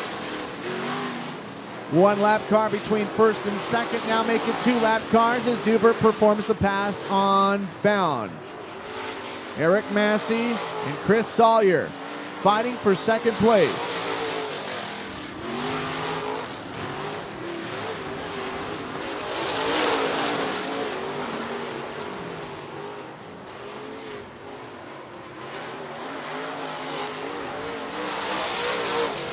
A fantastic run for Miles Dubert as he is lights out quick. Nearly 6 full seconds between positions 1 and 2. May start seeing a battle for second heating up here as Chris Sawyer in the 8, trying to make it around the 70 of Eric Massey. But Massey holds on to P2. Jesse Merriman trying to get in a position to where he can pick up some lost ground. Miles Dubert half a lap ahead of second place Eric Massey. Chris Sawyer third. Fourth, Jesse Merriman.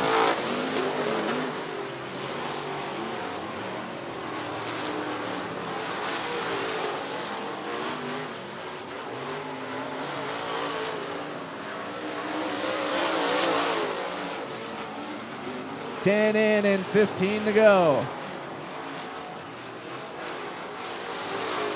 Miles Dubert looking to pick up what would be a huge victory. Jesse Merriman is off the pace. He pulls in the infield and looks to be out of harm's way. We'll keep this one going green.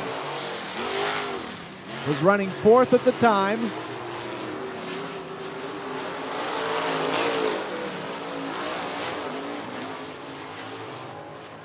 Only 3 cars left on the lead lap.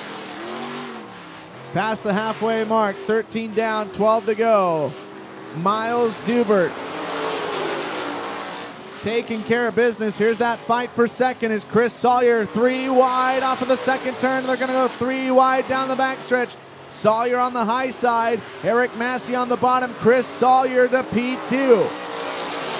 Eric Massey now the third and final car left on the lead lap as we're 10 away from the drop of the checkered flag. Miles Dubert putting on a clinic here.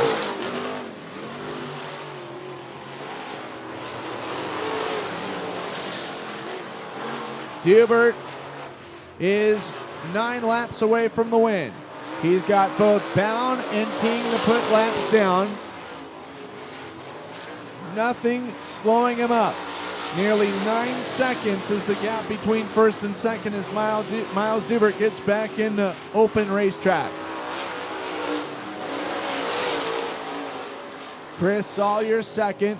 Eric Massey third. Miles Dubert showing no signs of slowing down in this late model main event here at Par Lumber Night.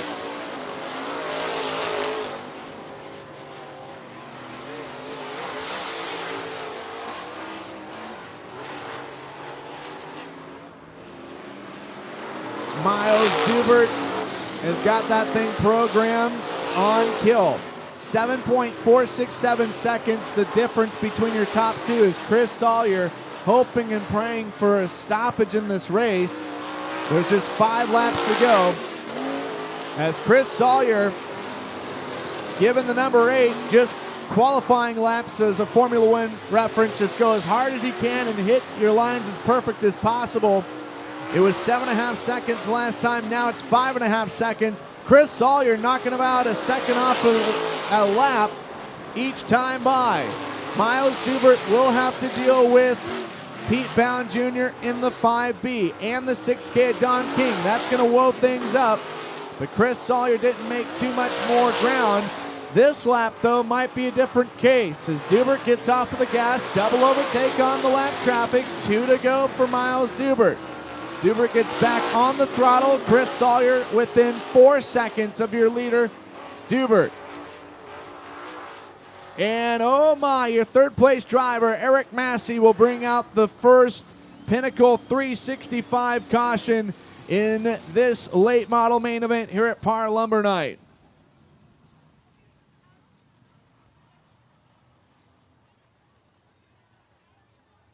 "23 laps complete, 2 to go. Your race leader is Miles Dubert, but the 8 of Chris Sawyer was coming in a hurry, clicking off nearly a full second each lap there for a couple of circuits. That lap, or that advantage of 4.232 seconds has completely been vanished. Eric Massey was running third. That was the last car on the lead lap.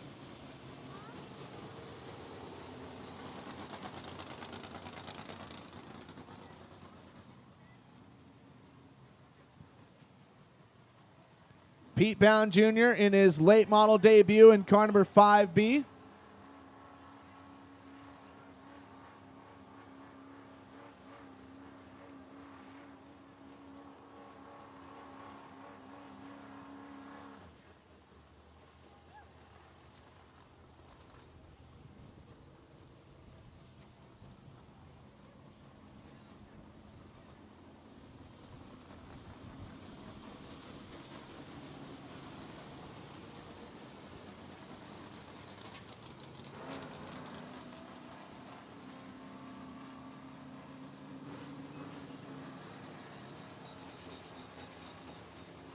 Eric Massey getting back up to speed, but he will take it off of the racetrack.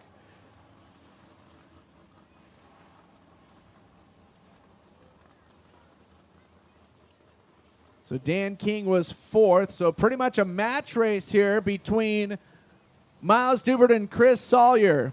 Sawyer in the 8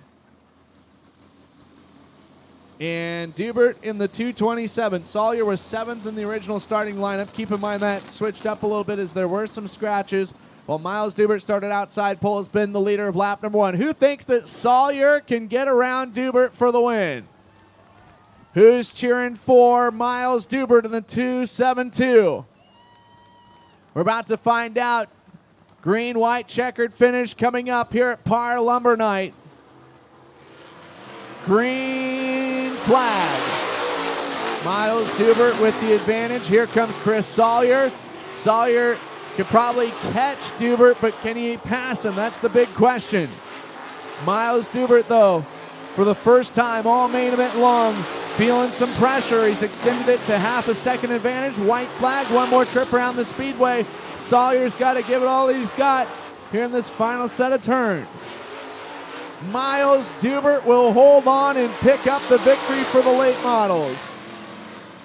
Miles Dubert will win it. Chris Sawyer finishes in second. Eric Massey still credited with third. Pete Bound Jr. fourth. Dan King fifth. Jesse Merriman sixth. Skipper Klimchek seventh. Put your hands together for Miles Dubert, your late model feature winner here at Par Lumber Night at Southern Oregon Speedway. He will park it in Toyota Victory Lane. Toyota proud supporter and presenting sponsor of Victory Lane for 2023. Victory Lane, where all drivers want to go. 50-50 raffle is about to be announced here as far as the winning ticket number. And last call for alcohol. Last call for alcohol here at Southern Oregon Speedway, as we're going to have, I think it was $1,900 total raise. We'll have more information as far as the last dollar amount. And Ben, we're working on getting down there. We'll be down there in just a moment.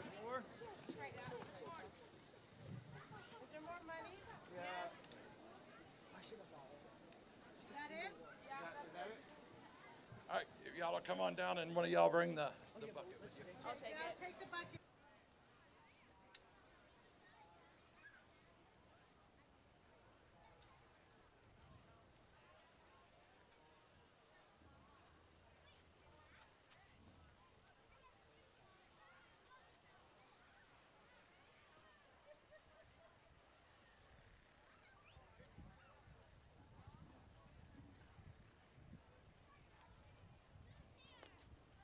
So sounds like we're also going to be doing some interviews here in a moment with David Medeiros and Miles Dubert. And Roy Bain, what do you got for us? We have Superior Aquatics coming down. It's a swim team here out of the area, and I think it's $1,900, correct? She said, I think it's $1,900. This is all of the Superior Aquatic swim teams. And we're going to have to pick out a young man right there. This guy right here. Come on down here for just a second. You get to be somebody's new best friend because you're wearing a football jersey. All right, so she's going to mix the tickets up real well. We're going to have you close your eyes and draw one ticket. All right, close your eyes. Draw it out, and he has got the winning ticket. It's a pink one. You want to call it out? 151634. 151634. That's pink ticket 151 634. We have somebody hollering. Come on down, whoever was hollering.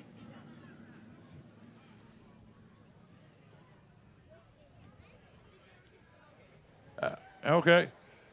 That's pink ticket 15136634. Sorry, 634. Come on down. We have a winner, it appears.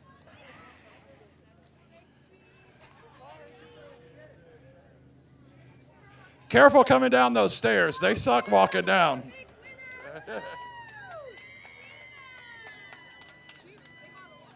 All right, so we're going to check and verify. That's 151634, and you are the winner. And what is your name? Chrissy, Chrissy, or where are you from? Medford. Medford? Awesome. Congratulations. This young lady is going to take care of what we need to do to get. All right, so congratulations. We have a winner from Superior Aquatics and their 50-50 drawing. Back up to you, Ben. Thanks a lot. As we're going to visit, it looks like David Medeiros in Toyota Victory Lane here in just a moment and grab a word with him about picking up the feature victory.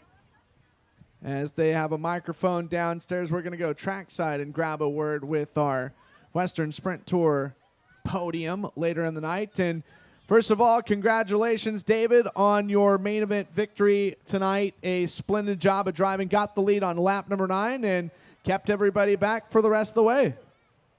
Yeah, the track was really good. The topside was a little slippery for us, but we were able to pull it off tonight. Well, it looked like Bruce Miller had a really fast piece, but you were able to chase him down in open traffic, and it was really cool to see you guys go nonstop green to checkered. Yeah, I was actually really happy about that. And, you know, normally we come out here and kind of get 1 or 2 yellows here and there, but to go 20 laps and not stop once, that's definitely an adrenaline rush. Any sponsors or people you want to thank real fast before I let you go for the evening? 11J Motorsports, Dalkey Trucking, and John from Rogue Fleet Services, and Ed's Tire, and most of all, my family. Well, awesome job. Congratulations again on the win. Your Sport Compact feature winner, David Medeiros, race fans in Toyota Victory Lane. Thank you. We're also going to grab a word with Miles Dubert in the 272 as he led every single lap of that late model feature. Just one stoppage, courtesy of Pinnacle 365 on lap number 23. Well, Miles, it was a little wild. It was a little crazy there at the end, but you kept yourself razor focused and in clutch mode and held on to pick up the late model victory tonight. Yeah, I mean, the track was really good. It got a little choppy on entrance, but the car handled it great. And once the track widened out, got some lanes, it got really racy. It's fun to race on something different, not in the dust cloud. How crazy was it? You had that late race yellow. Were you worried at all? You know, you always get worried, like maybe that bottom line I'm not running's coming in and they're going to get a good run. But honestly, we set this car up kind of like I would my old pro stock, and you know what? I wasn't too worried after that. Well, congratulations on your victory this evening. Anybody that you want to send a shout out to before we let you go? Yeah, you know, first off, I'd like to thank my wife and my kids. You know, without my wife picking up slack while I'm working on this thing all the time, it wouldn't be possible. I'd like to thank my dad. He's always supported me. He was out here some fun, had some motor problems. He's always been a huge help. My buddy Tyler, just so many people that make this possible for me. Aardvark Construction helps me out a lot. Oliver Fabrication, Ramsey Realty, Evelyn Winningham. I couldn't do it without sponsors. They make it all possible. Well, awesome. Well, congratulations yet again, Miles. Miles Dubert, your late model feature winner, race fans.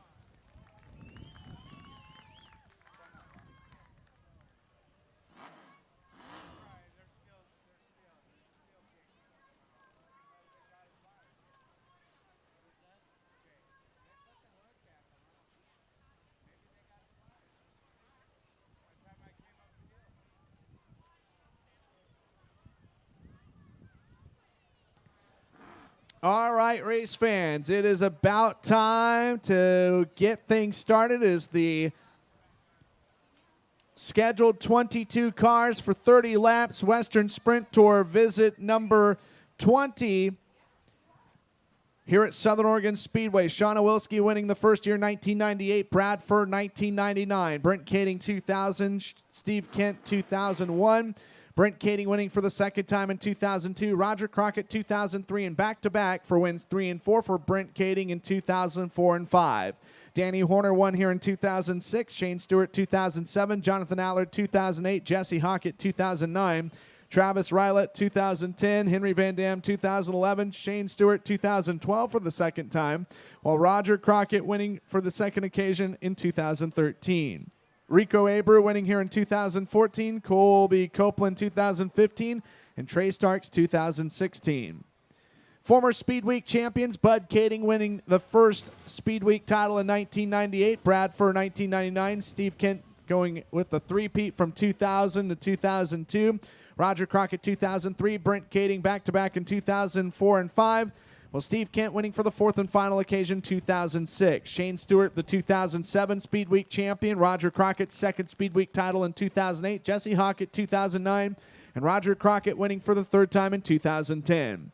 Kyle Larson, 2011. Mitch Olson, 2012. Roger Crockett winning for the fourth and final occasion, 2014 Speed Week Northwest. Kyle Hurst, 2014. Colby Copeland, 2015. Trey Starks, 2016. Justin Cox, the 2017 champion. DJ Neto, the 2018 title winner. Mitchell Facino, 2019. Colby Copeland winning for the second time in 2021. Justin Sanders, last year's champion. And the Speed Week Northwest North champion earlier this year in July, Colton Heath. Colton Heath winning the first of two Speed Weeks. And after Saturday night, we'll crown the overall champion between all the points between both Speed Weeks. And that will be the Western Sprint Tour Championship. And right now, Dominic Gordon is the lead candidate for that accolade.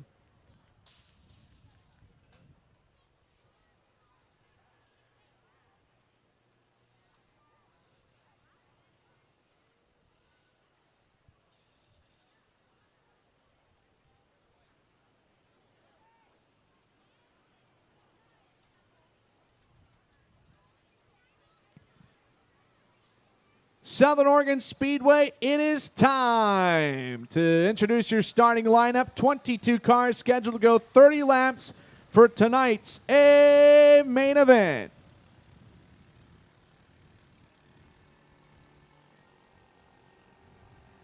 Boys. Starting in position number 22, 11th row outside from Alberta, California, the Americoat Powder Coating Wemore Powered Triple X of Dennis Shear. To his inside from Yuba City, California, the Salco Better Energy Donut Eagle combination, car number 25S, Seth Stanley.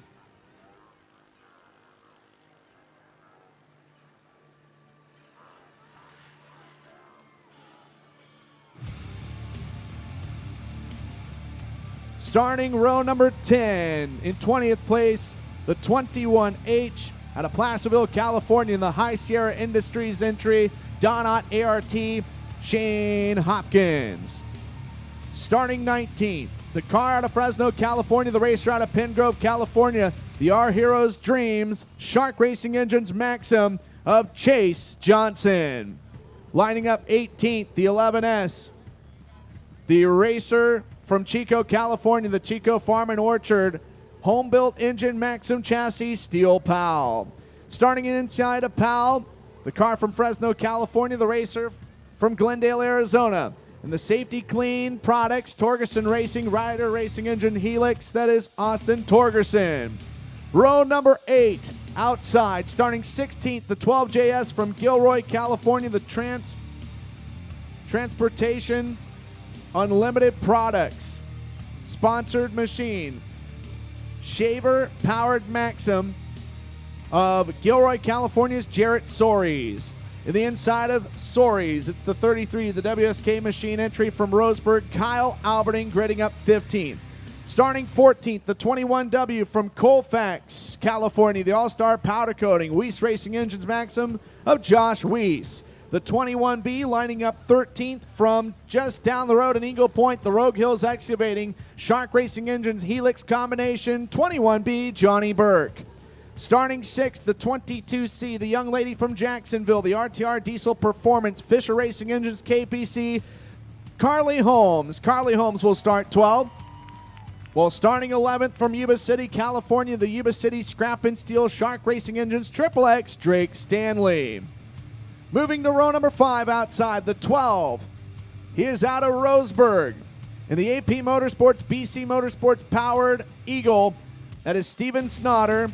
In the inside is Snotter, originally from Kapolei, Hawaii, now calling Sacramento, California home, the Chuck's Corvette, S&S Automotive Powered KPC, car number 1F, grading up in 9th, DJ Freitas. A quick correction will be the 12J of John Clark from Windsor, California, starting in 10th in the Van Leer Steering Repair Shark Powered Helix, as the 12 of Steven Snotter will be your 8th place position starter in car number 12, the AP Motorsports Eagle. Starting in 7th, from Clovis, California, the Johnston Industries Apparel Company, Gary Silva Ranch's Ryder Racing Engine Powered Maxim, Dominic Gordon.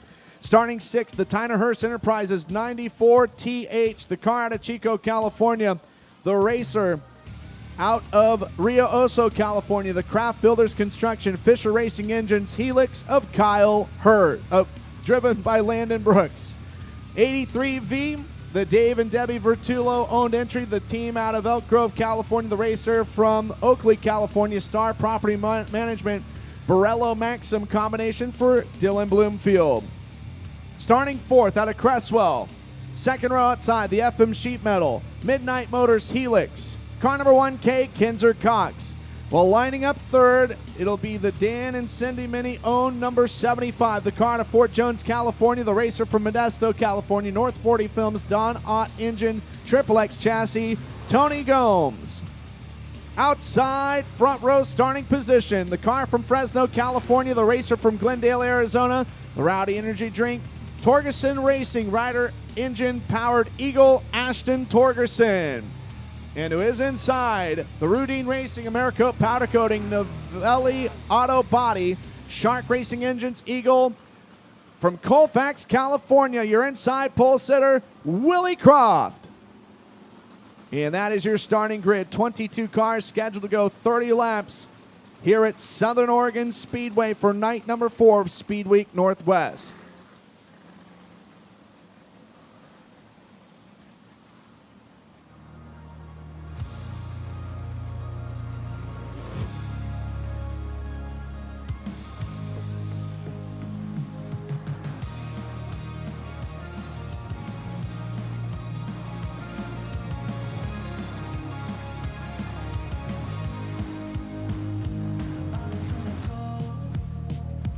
I've been on my own for long.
Field forming up. Ashton Torgerson looking for his first career Speed Week Northwest victory. His best run of the week was a 5th place effort at Coos Bay Speedway. He's already got a win at Placerville this year on May 20th in local competition where we had Saturday night.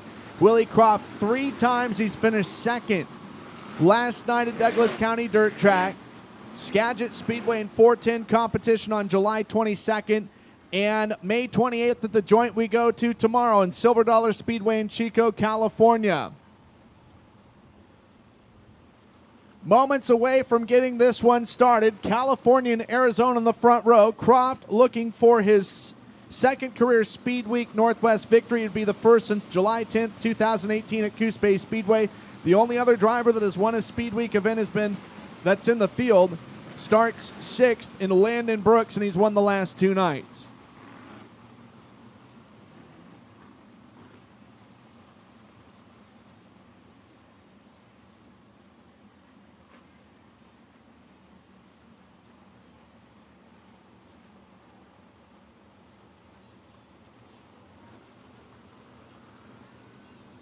Just about set to get going here.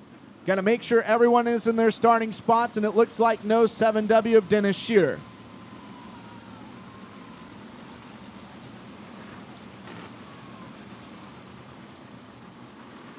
But before we do that, Southern Oregon Speedway, do you know what time it is? Of course you do. It's that time of the night for everybody to get up on your feet and make some noise. As these drivers salute you for your attendance this evening, we ask that you make as much noise as possible back because this is your feature of the evening. Oh, let them hear ya!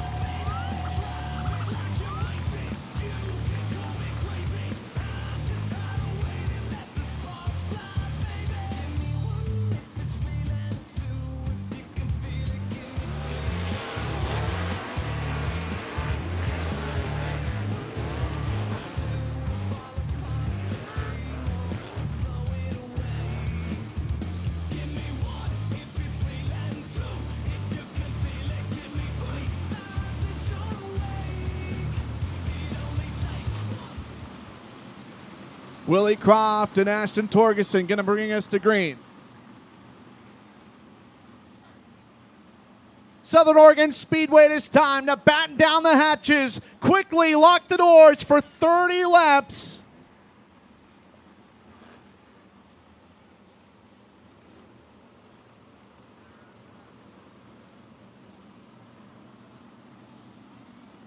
Next time by, when they exit turn number 4, they will get unleashed.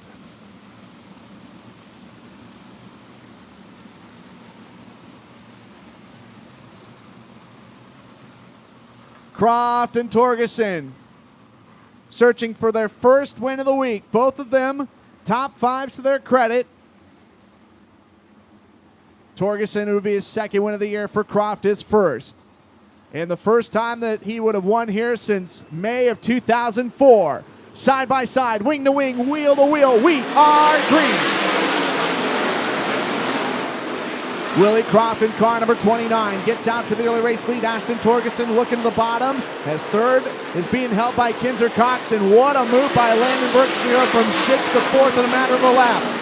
Lap 1 will be Willie Croft leading the opening stands as Brooks nearly barrels it into the back straightaway. Cox will reclaim third as Tony Gomes riding in 5th in car number 75.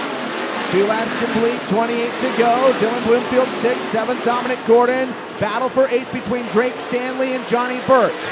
10th is the 12 of Steven Snotter. As we keep this one under green flag racing conditions. Willie Croft showing the way. Incredible speed from the 29 entry from Colfax, California.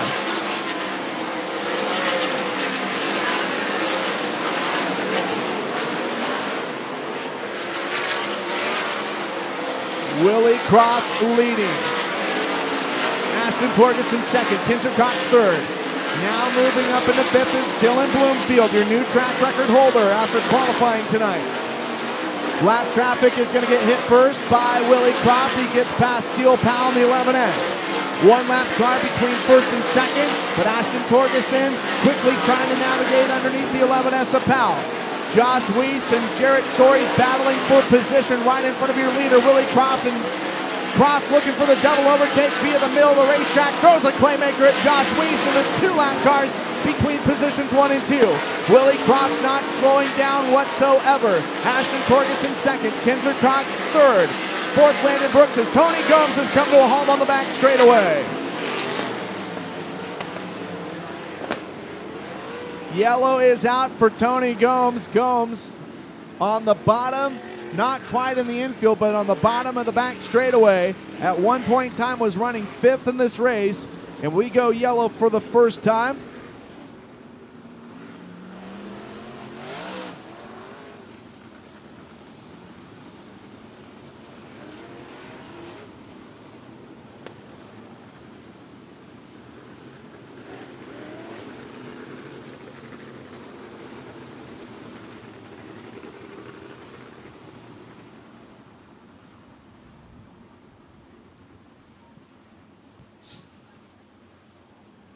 Eight laps complete. 8 laps complete to the good as we see our first Pinnacle 365 caution here at Southern Oregon Speedway.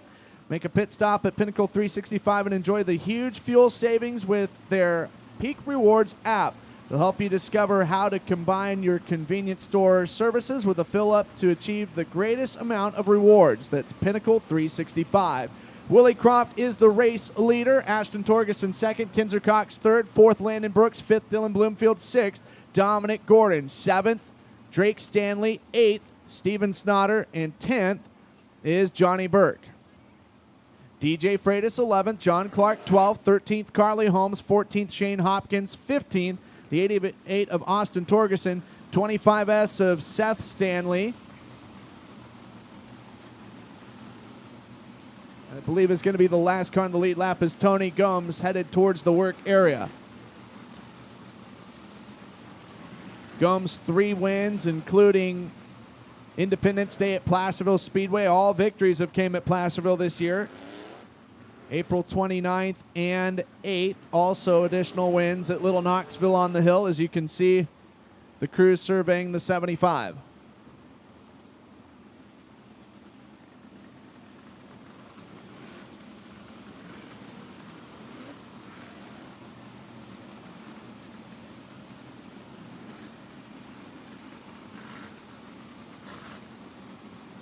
Site car owner Dan Minnie conversing with driver Tony Gomes. Not a lot of urgency in the work area, though. Minnie, a 4-time track champion here at Southern Oregon Speedway, including the inaugural year this facility was open in 1996, and the last one, 2005. And helmet coming off for Tony Gomes. Tough break for the driver that started this race third.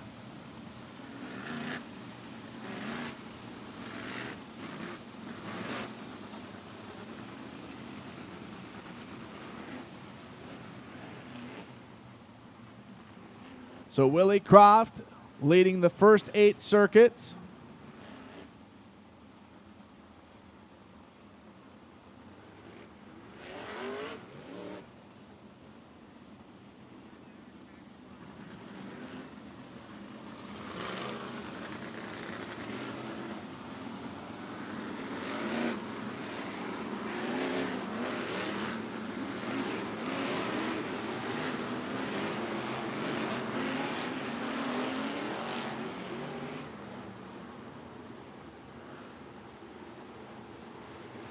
Coming out of turn number 4. Single file, nose to tail restart. Green flag and we're underway. Landon Brooks looking to make it to the high side to maybe overtake Kinzer Cox and possibly Ashton Torgerson. He's trying to wind it up high. Dylan Bloomfield took a sniff at him underneath. Kinzer Cox trying to put some pressure on Ashton Torgerson, but here comes Landon Brooks. Brooks now going to maneuver. And he'll lunge underneath Kinzer Cox and brings Dylan Bloomfield with him in the Dave and Debbie Vertulo 83B. Willie Croft leading, Ashton Torgerson second, Landon Brooks third. Battle for fourth is a fierce one between the 1K Kinzer Cox and the 83B of Dylan Bloomfield. Bloomfield is running in 5th as of right now. 6th is Steven Snotters. He's clawing his way towards the front. Dominic Gordon 7th. 8th, Drake Stanley. 9th, Johnny Burke. And Carly Holmes wrapping up the top 10 in the 22C. John Clark 11th. Then it's Shane Hopkins, followed by DJ Freitas, Austin Torgerson, and Seth Stanley, your lead lap cars. Again, Willie Cross coming into lap traffic, and it's heavy this time with Steel Pal, Josh Weiss side by side immediately in front of him. An incredible run here for your leader, Willie Croft.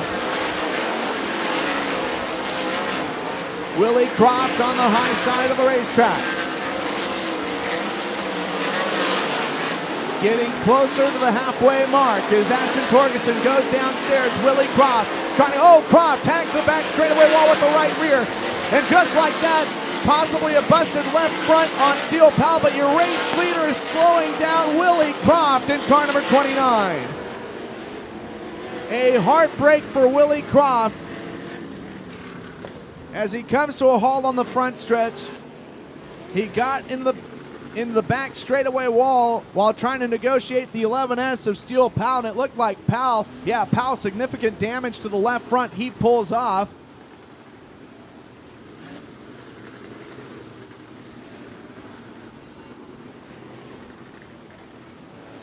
And we'll see if the 29 team can get Croft back out.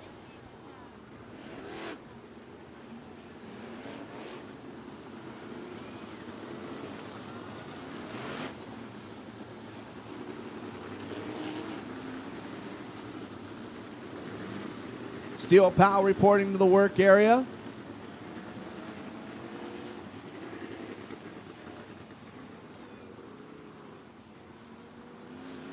And going to try and get the 29 a push from behind as Steel Pal already.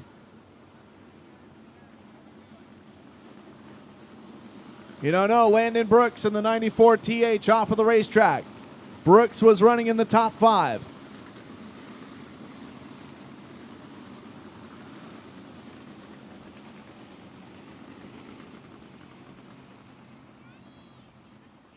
We're just past the halfway mark, 16 laps complete, 14 to go. Your new race leader is Ashton Torgerson, as there's going to be all sorts of activity taking place in the work area.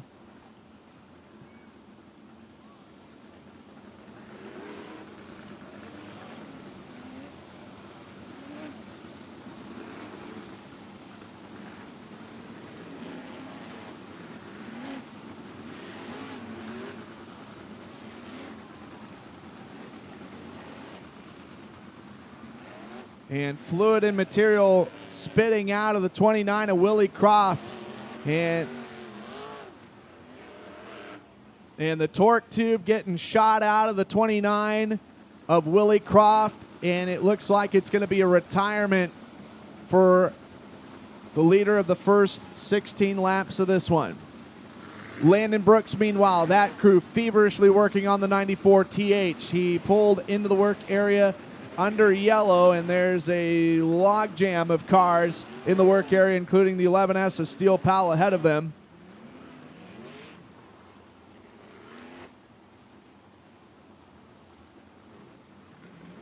And Steel Pal, prior to Croft coming to a halt, the left front was bouncing up and down, so something snapping on Steel Pal's left front. As Landon Brooks still has the helmet on, as you can see, co-car owner Kyle Hurst. And with the ball cap, that is the other car owner, Steven Tyner. And I think they're trying to get a push truck behind Landon to get him back out on the racetrack. So this is going to change the landscape of the entire top 5. It'll put Ashton Torgerson, your race leader, Kinzer Cox second, Dylan Bloomfield third. Steven Snotter is 4th right now, and Dominic Gordon 5th.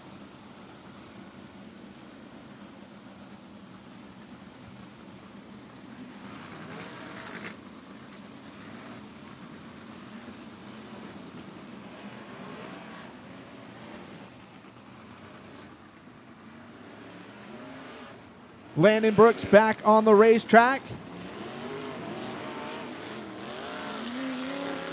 And so we have 14 laps yet to cover in this one beyond the top 5. Drake Stanley 6th, Johnny Burke 7th, Carly Holmes is up to 8th, Shane Hopkins 9th, and John Clark 10th. Shane Hopkins originally started this race 20th. He won the non-wing race last year. He swept the weekend, and he is currently a plus 11. DJ Freitas is 11th right now. Austin Torgerson 12th, and 13th and will be Seth Stanley. 21W of Josh Weiss laps down, as is Jarrett Soares in the 12 JS. 94 TH of Landon Brooks, the last car on the lead lap. Scored approximately 14th, your current Speed Week Northwest South Point leader. No sign of a return of Steel Pal. He's still in the work area. Restart number 2 as we come back from Pinnacle 365, caution number 2. And it's going to be Kinzer Cox trying to make a run on Ashton Torgerson for the race lead, but Dylan Bloomfield in the Dave and Debbie Vertulo 83V looking for second. Dominic Gordon ripping the lip on the high side. He's going to move into 4th, and Dominic Gordon is not faking moves. He is making moves. Your leader, Ashton Torgerson. Kinzer Cox second. It's a 2-car breakaway. It's now Dylan Bloomfield. May have to go a little bit on the defense. Bloomfield working on the bottom. Is Dominic Gordon keeping his faith upstairs?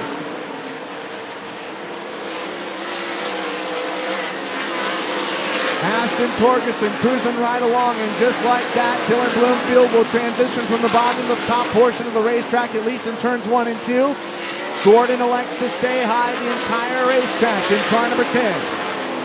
It doesn't take very long to get in the lap traffic as Steven Snotter on the inside of Dominic Gordon. Great side-by-side action here for position number 4.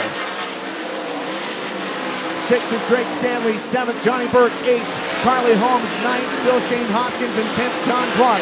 With Dominic Gordon, just when you think he has 4th place secured from Steven Snotter, Snotter answers back on the bottom.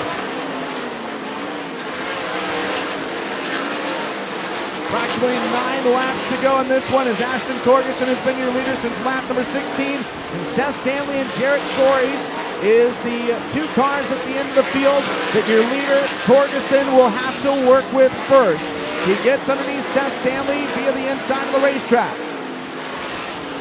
Kinzer Cox trying to come along and shorten up the gap between himself and your current race leader. Jarrett Soares next for Torgerson to work with. Both cars on the bottom as Kinzer Cox and Dylan Bloomfield out of shape in turn number 2, but he straightens it back out and retains 3rd. Kinzer Cox like a shark in the water, trying to hunt down Ashton Torgerson. Torgerson can't quite make the pass on the 0-2. Pardon me, Kinzer Cox can't quite put himself in a position to make the pass on Torgerson, and all of a sudden, here comes Dylan Bloomfield again. Perhaps a key time moment as we've got a battle for the race lead. Torgerson trying to get around Jarrett Soares. He is still staying on the bottom as we've got just a handful laps to go. Kinzer Cox, Dylan Bloomfield, all right behind Torgerson as Torgerson sees a crease underneath Soares, and he will get out in front. Kinzer Cox and Dylan Bloomfield right there, and here comes Dominic Gordon. White flag is out. One more trip around the speedway for Ashton Torgerson. Torgerson in his first start here at Southern Oregon Speedway during Speed Week Northwest will become the 49th different winner in series history here in Medford. Kinzer Cox second, 3rd will be Dylan Bloomfield, 4th Dominic Gordon, and 5th Steven Stoddard, 6th Drake Stanley, 7th Johnny Burke, 8th Carly Holmes, 9th will be the 21-8 of Shane Hopkins, and 10th John Clark for your unofficial top 10, and we'll try and give you a full field rundown before we sign off tonight. But Ashton Torgerson, race fans, got the lead on lap 16, and he earned this one, and a huge triumph, his 2nd win of the year, first since May 20th at Placerville, and the first time he has won with Speed Week Northwest. Kinzer Cox 2nd, and 3rd Dylan Bloomfield. And climbing out of the race car and standing on the frame, make some noise for Glendale, Arizona's Ashton Torgerson.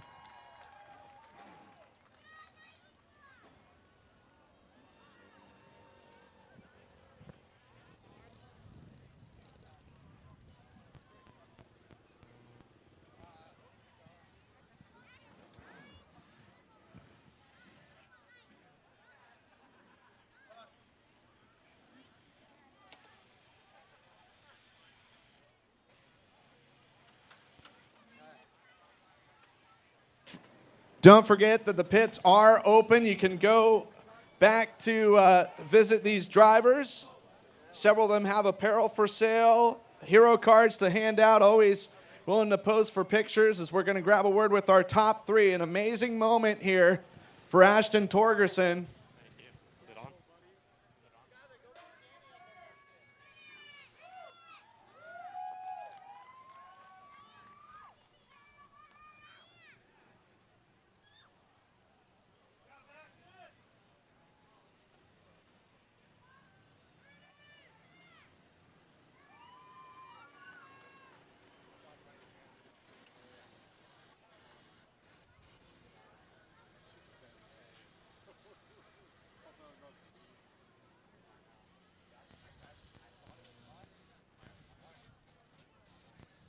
Well, he's out of the car. He's gotten the congratulations from the crew. Ashton Torgerson, this is a massive win.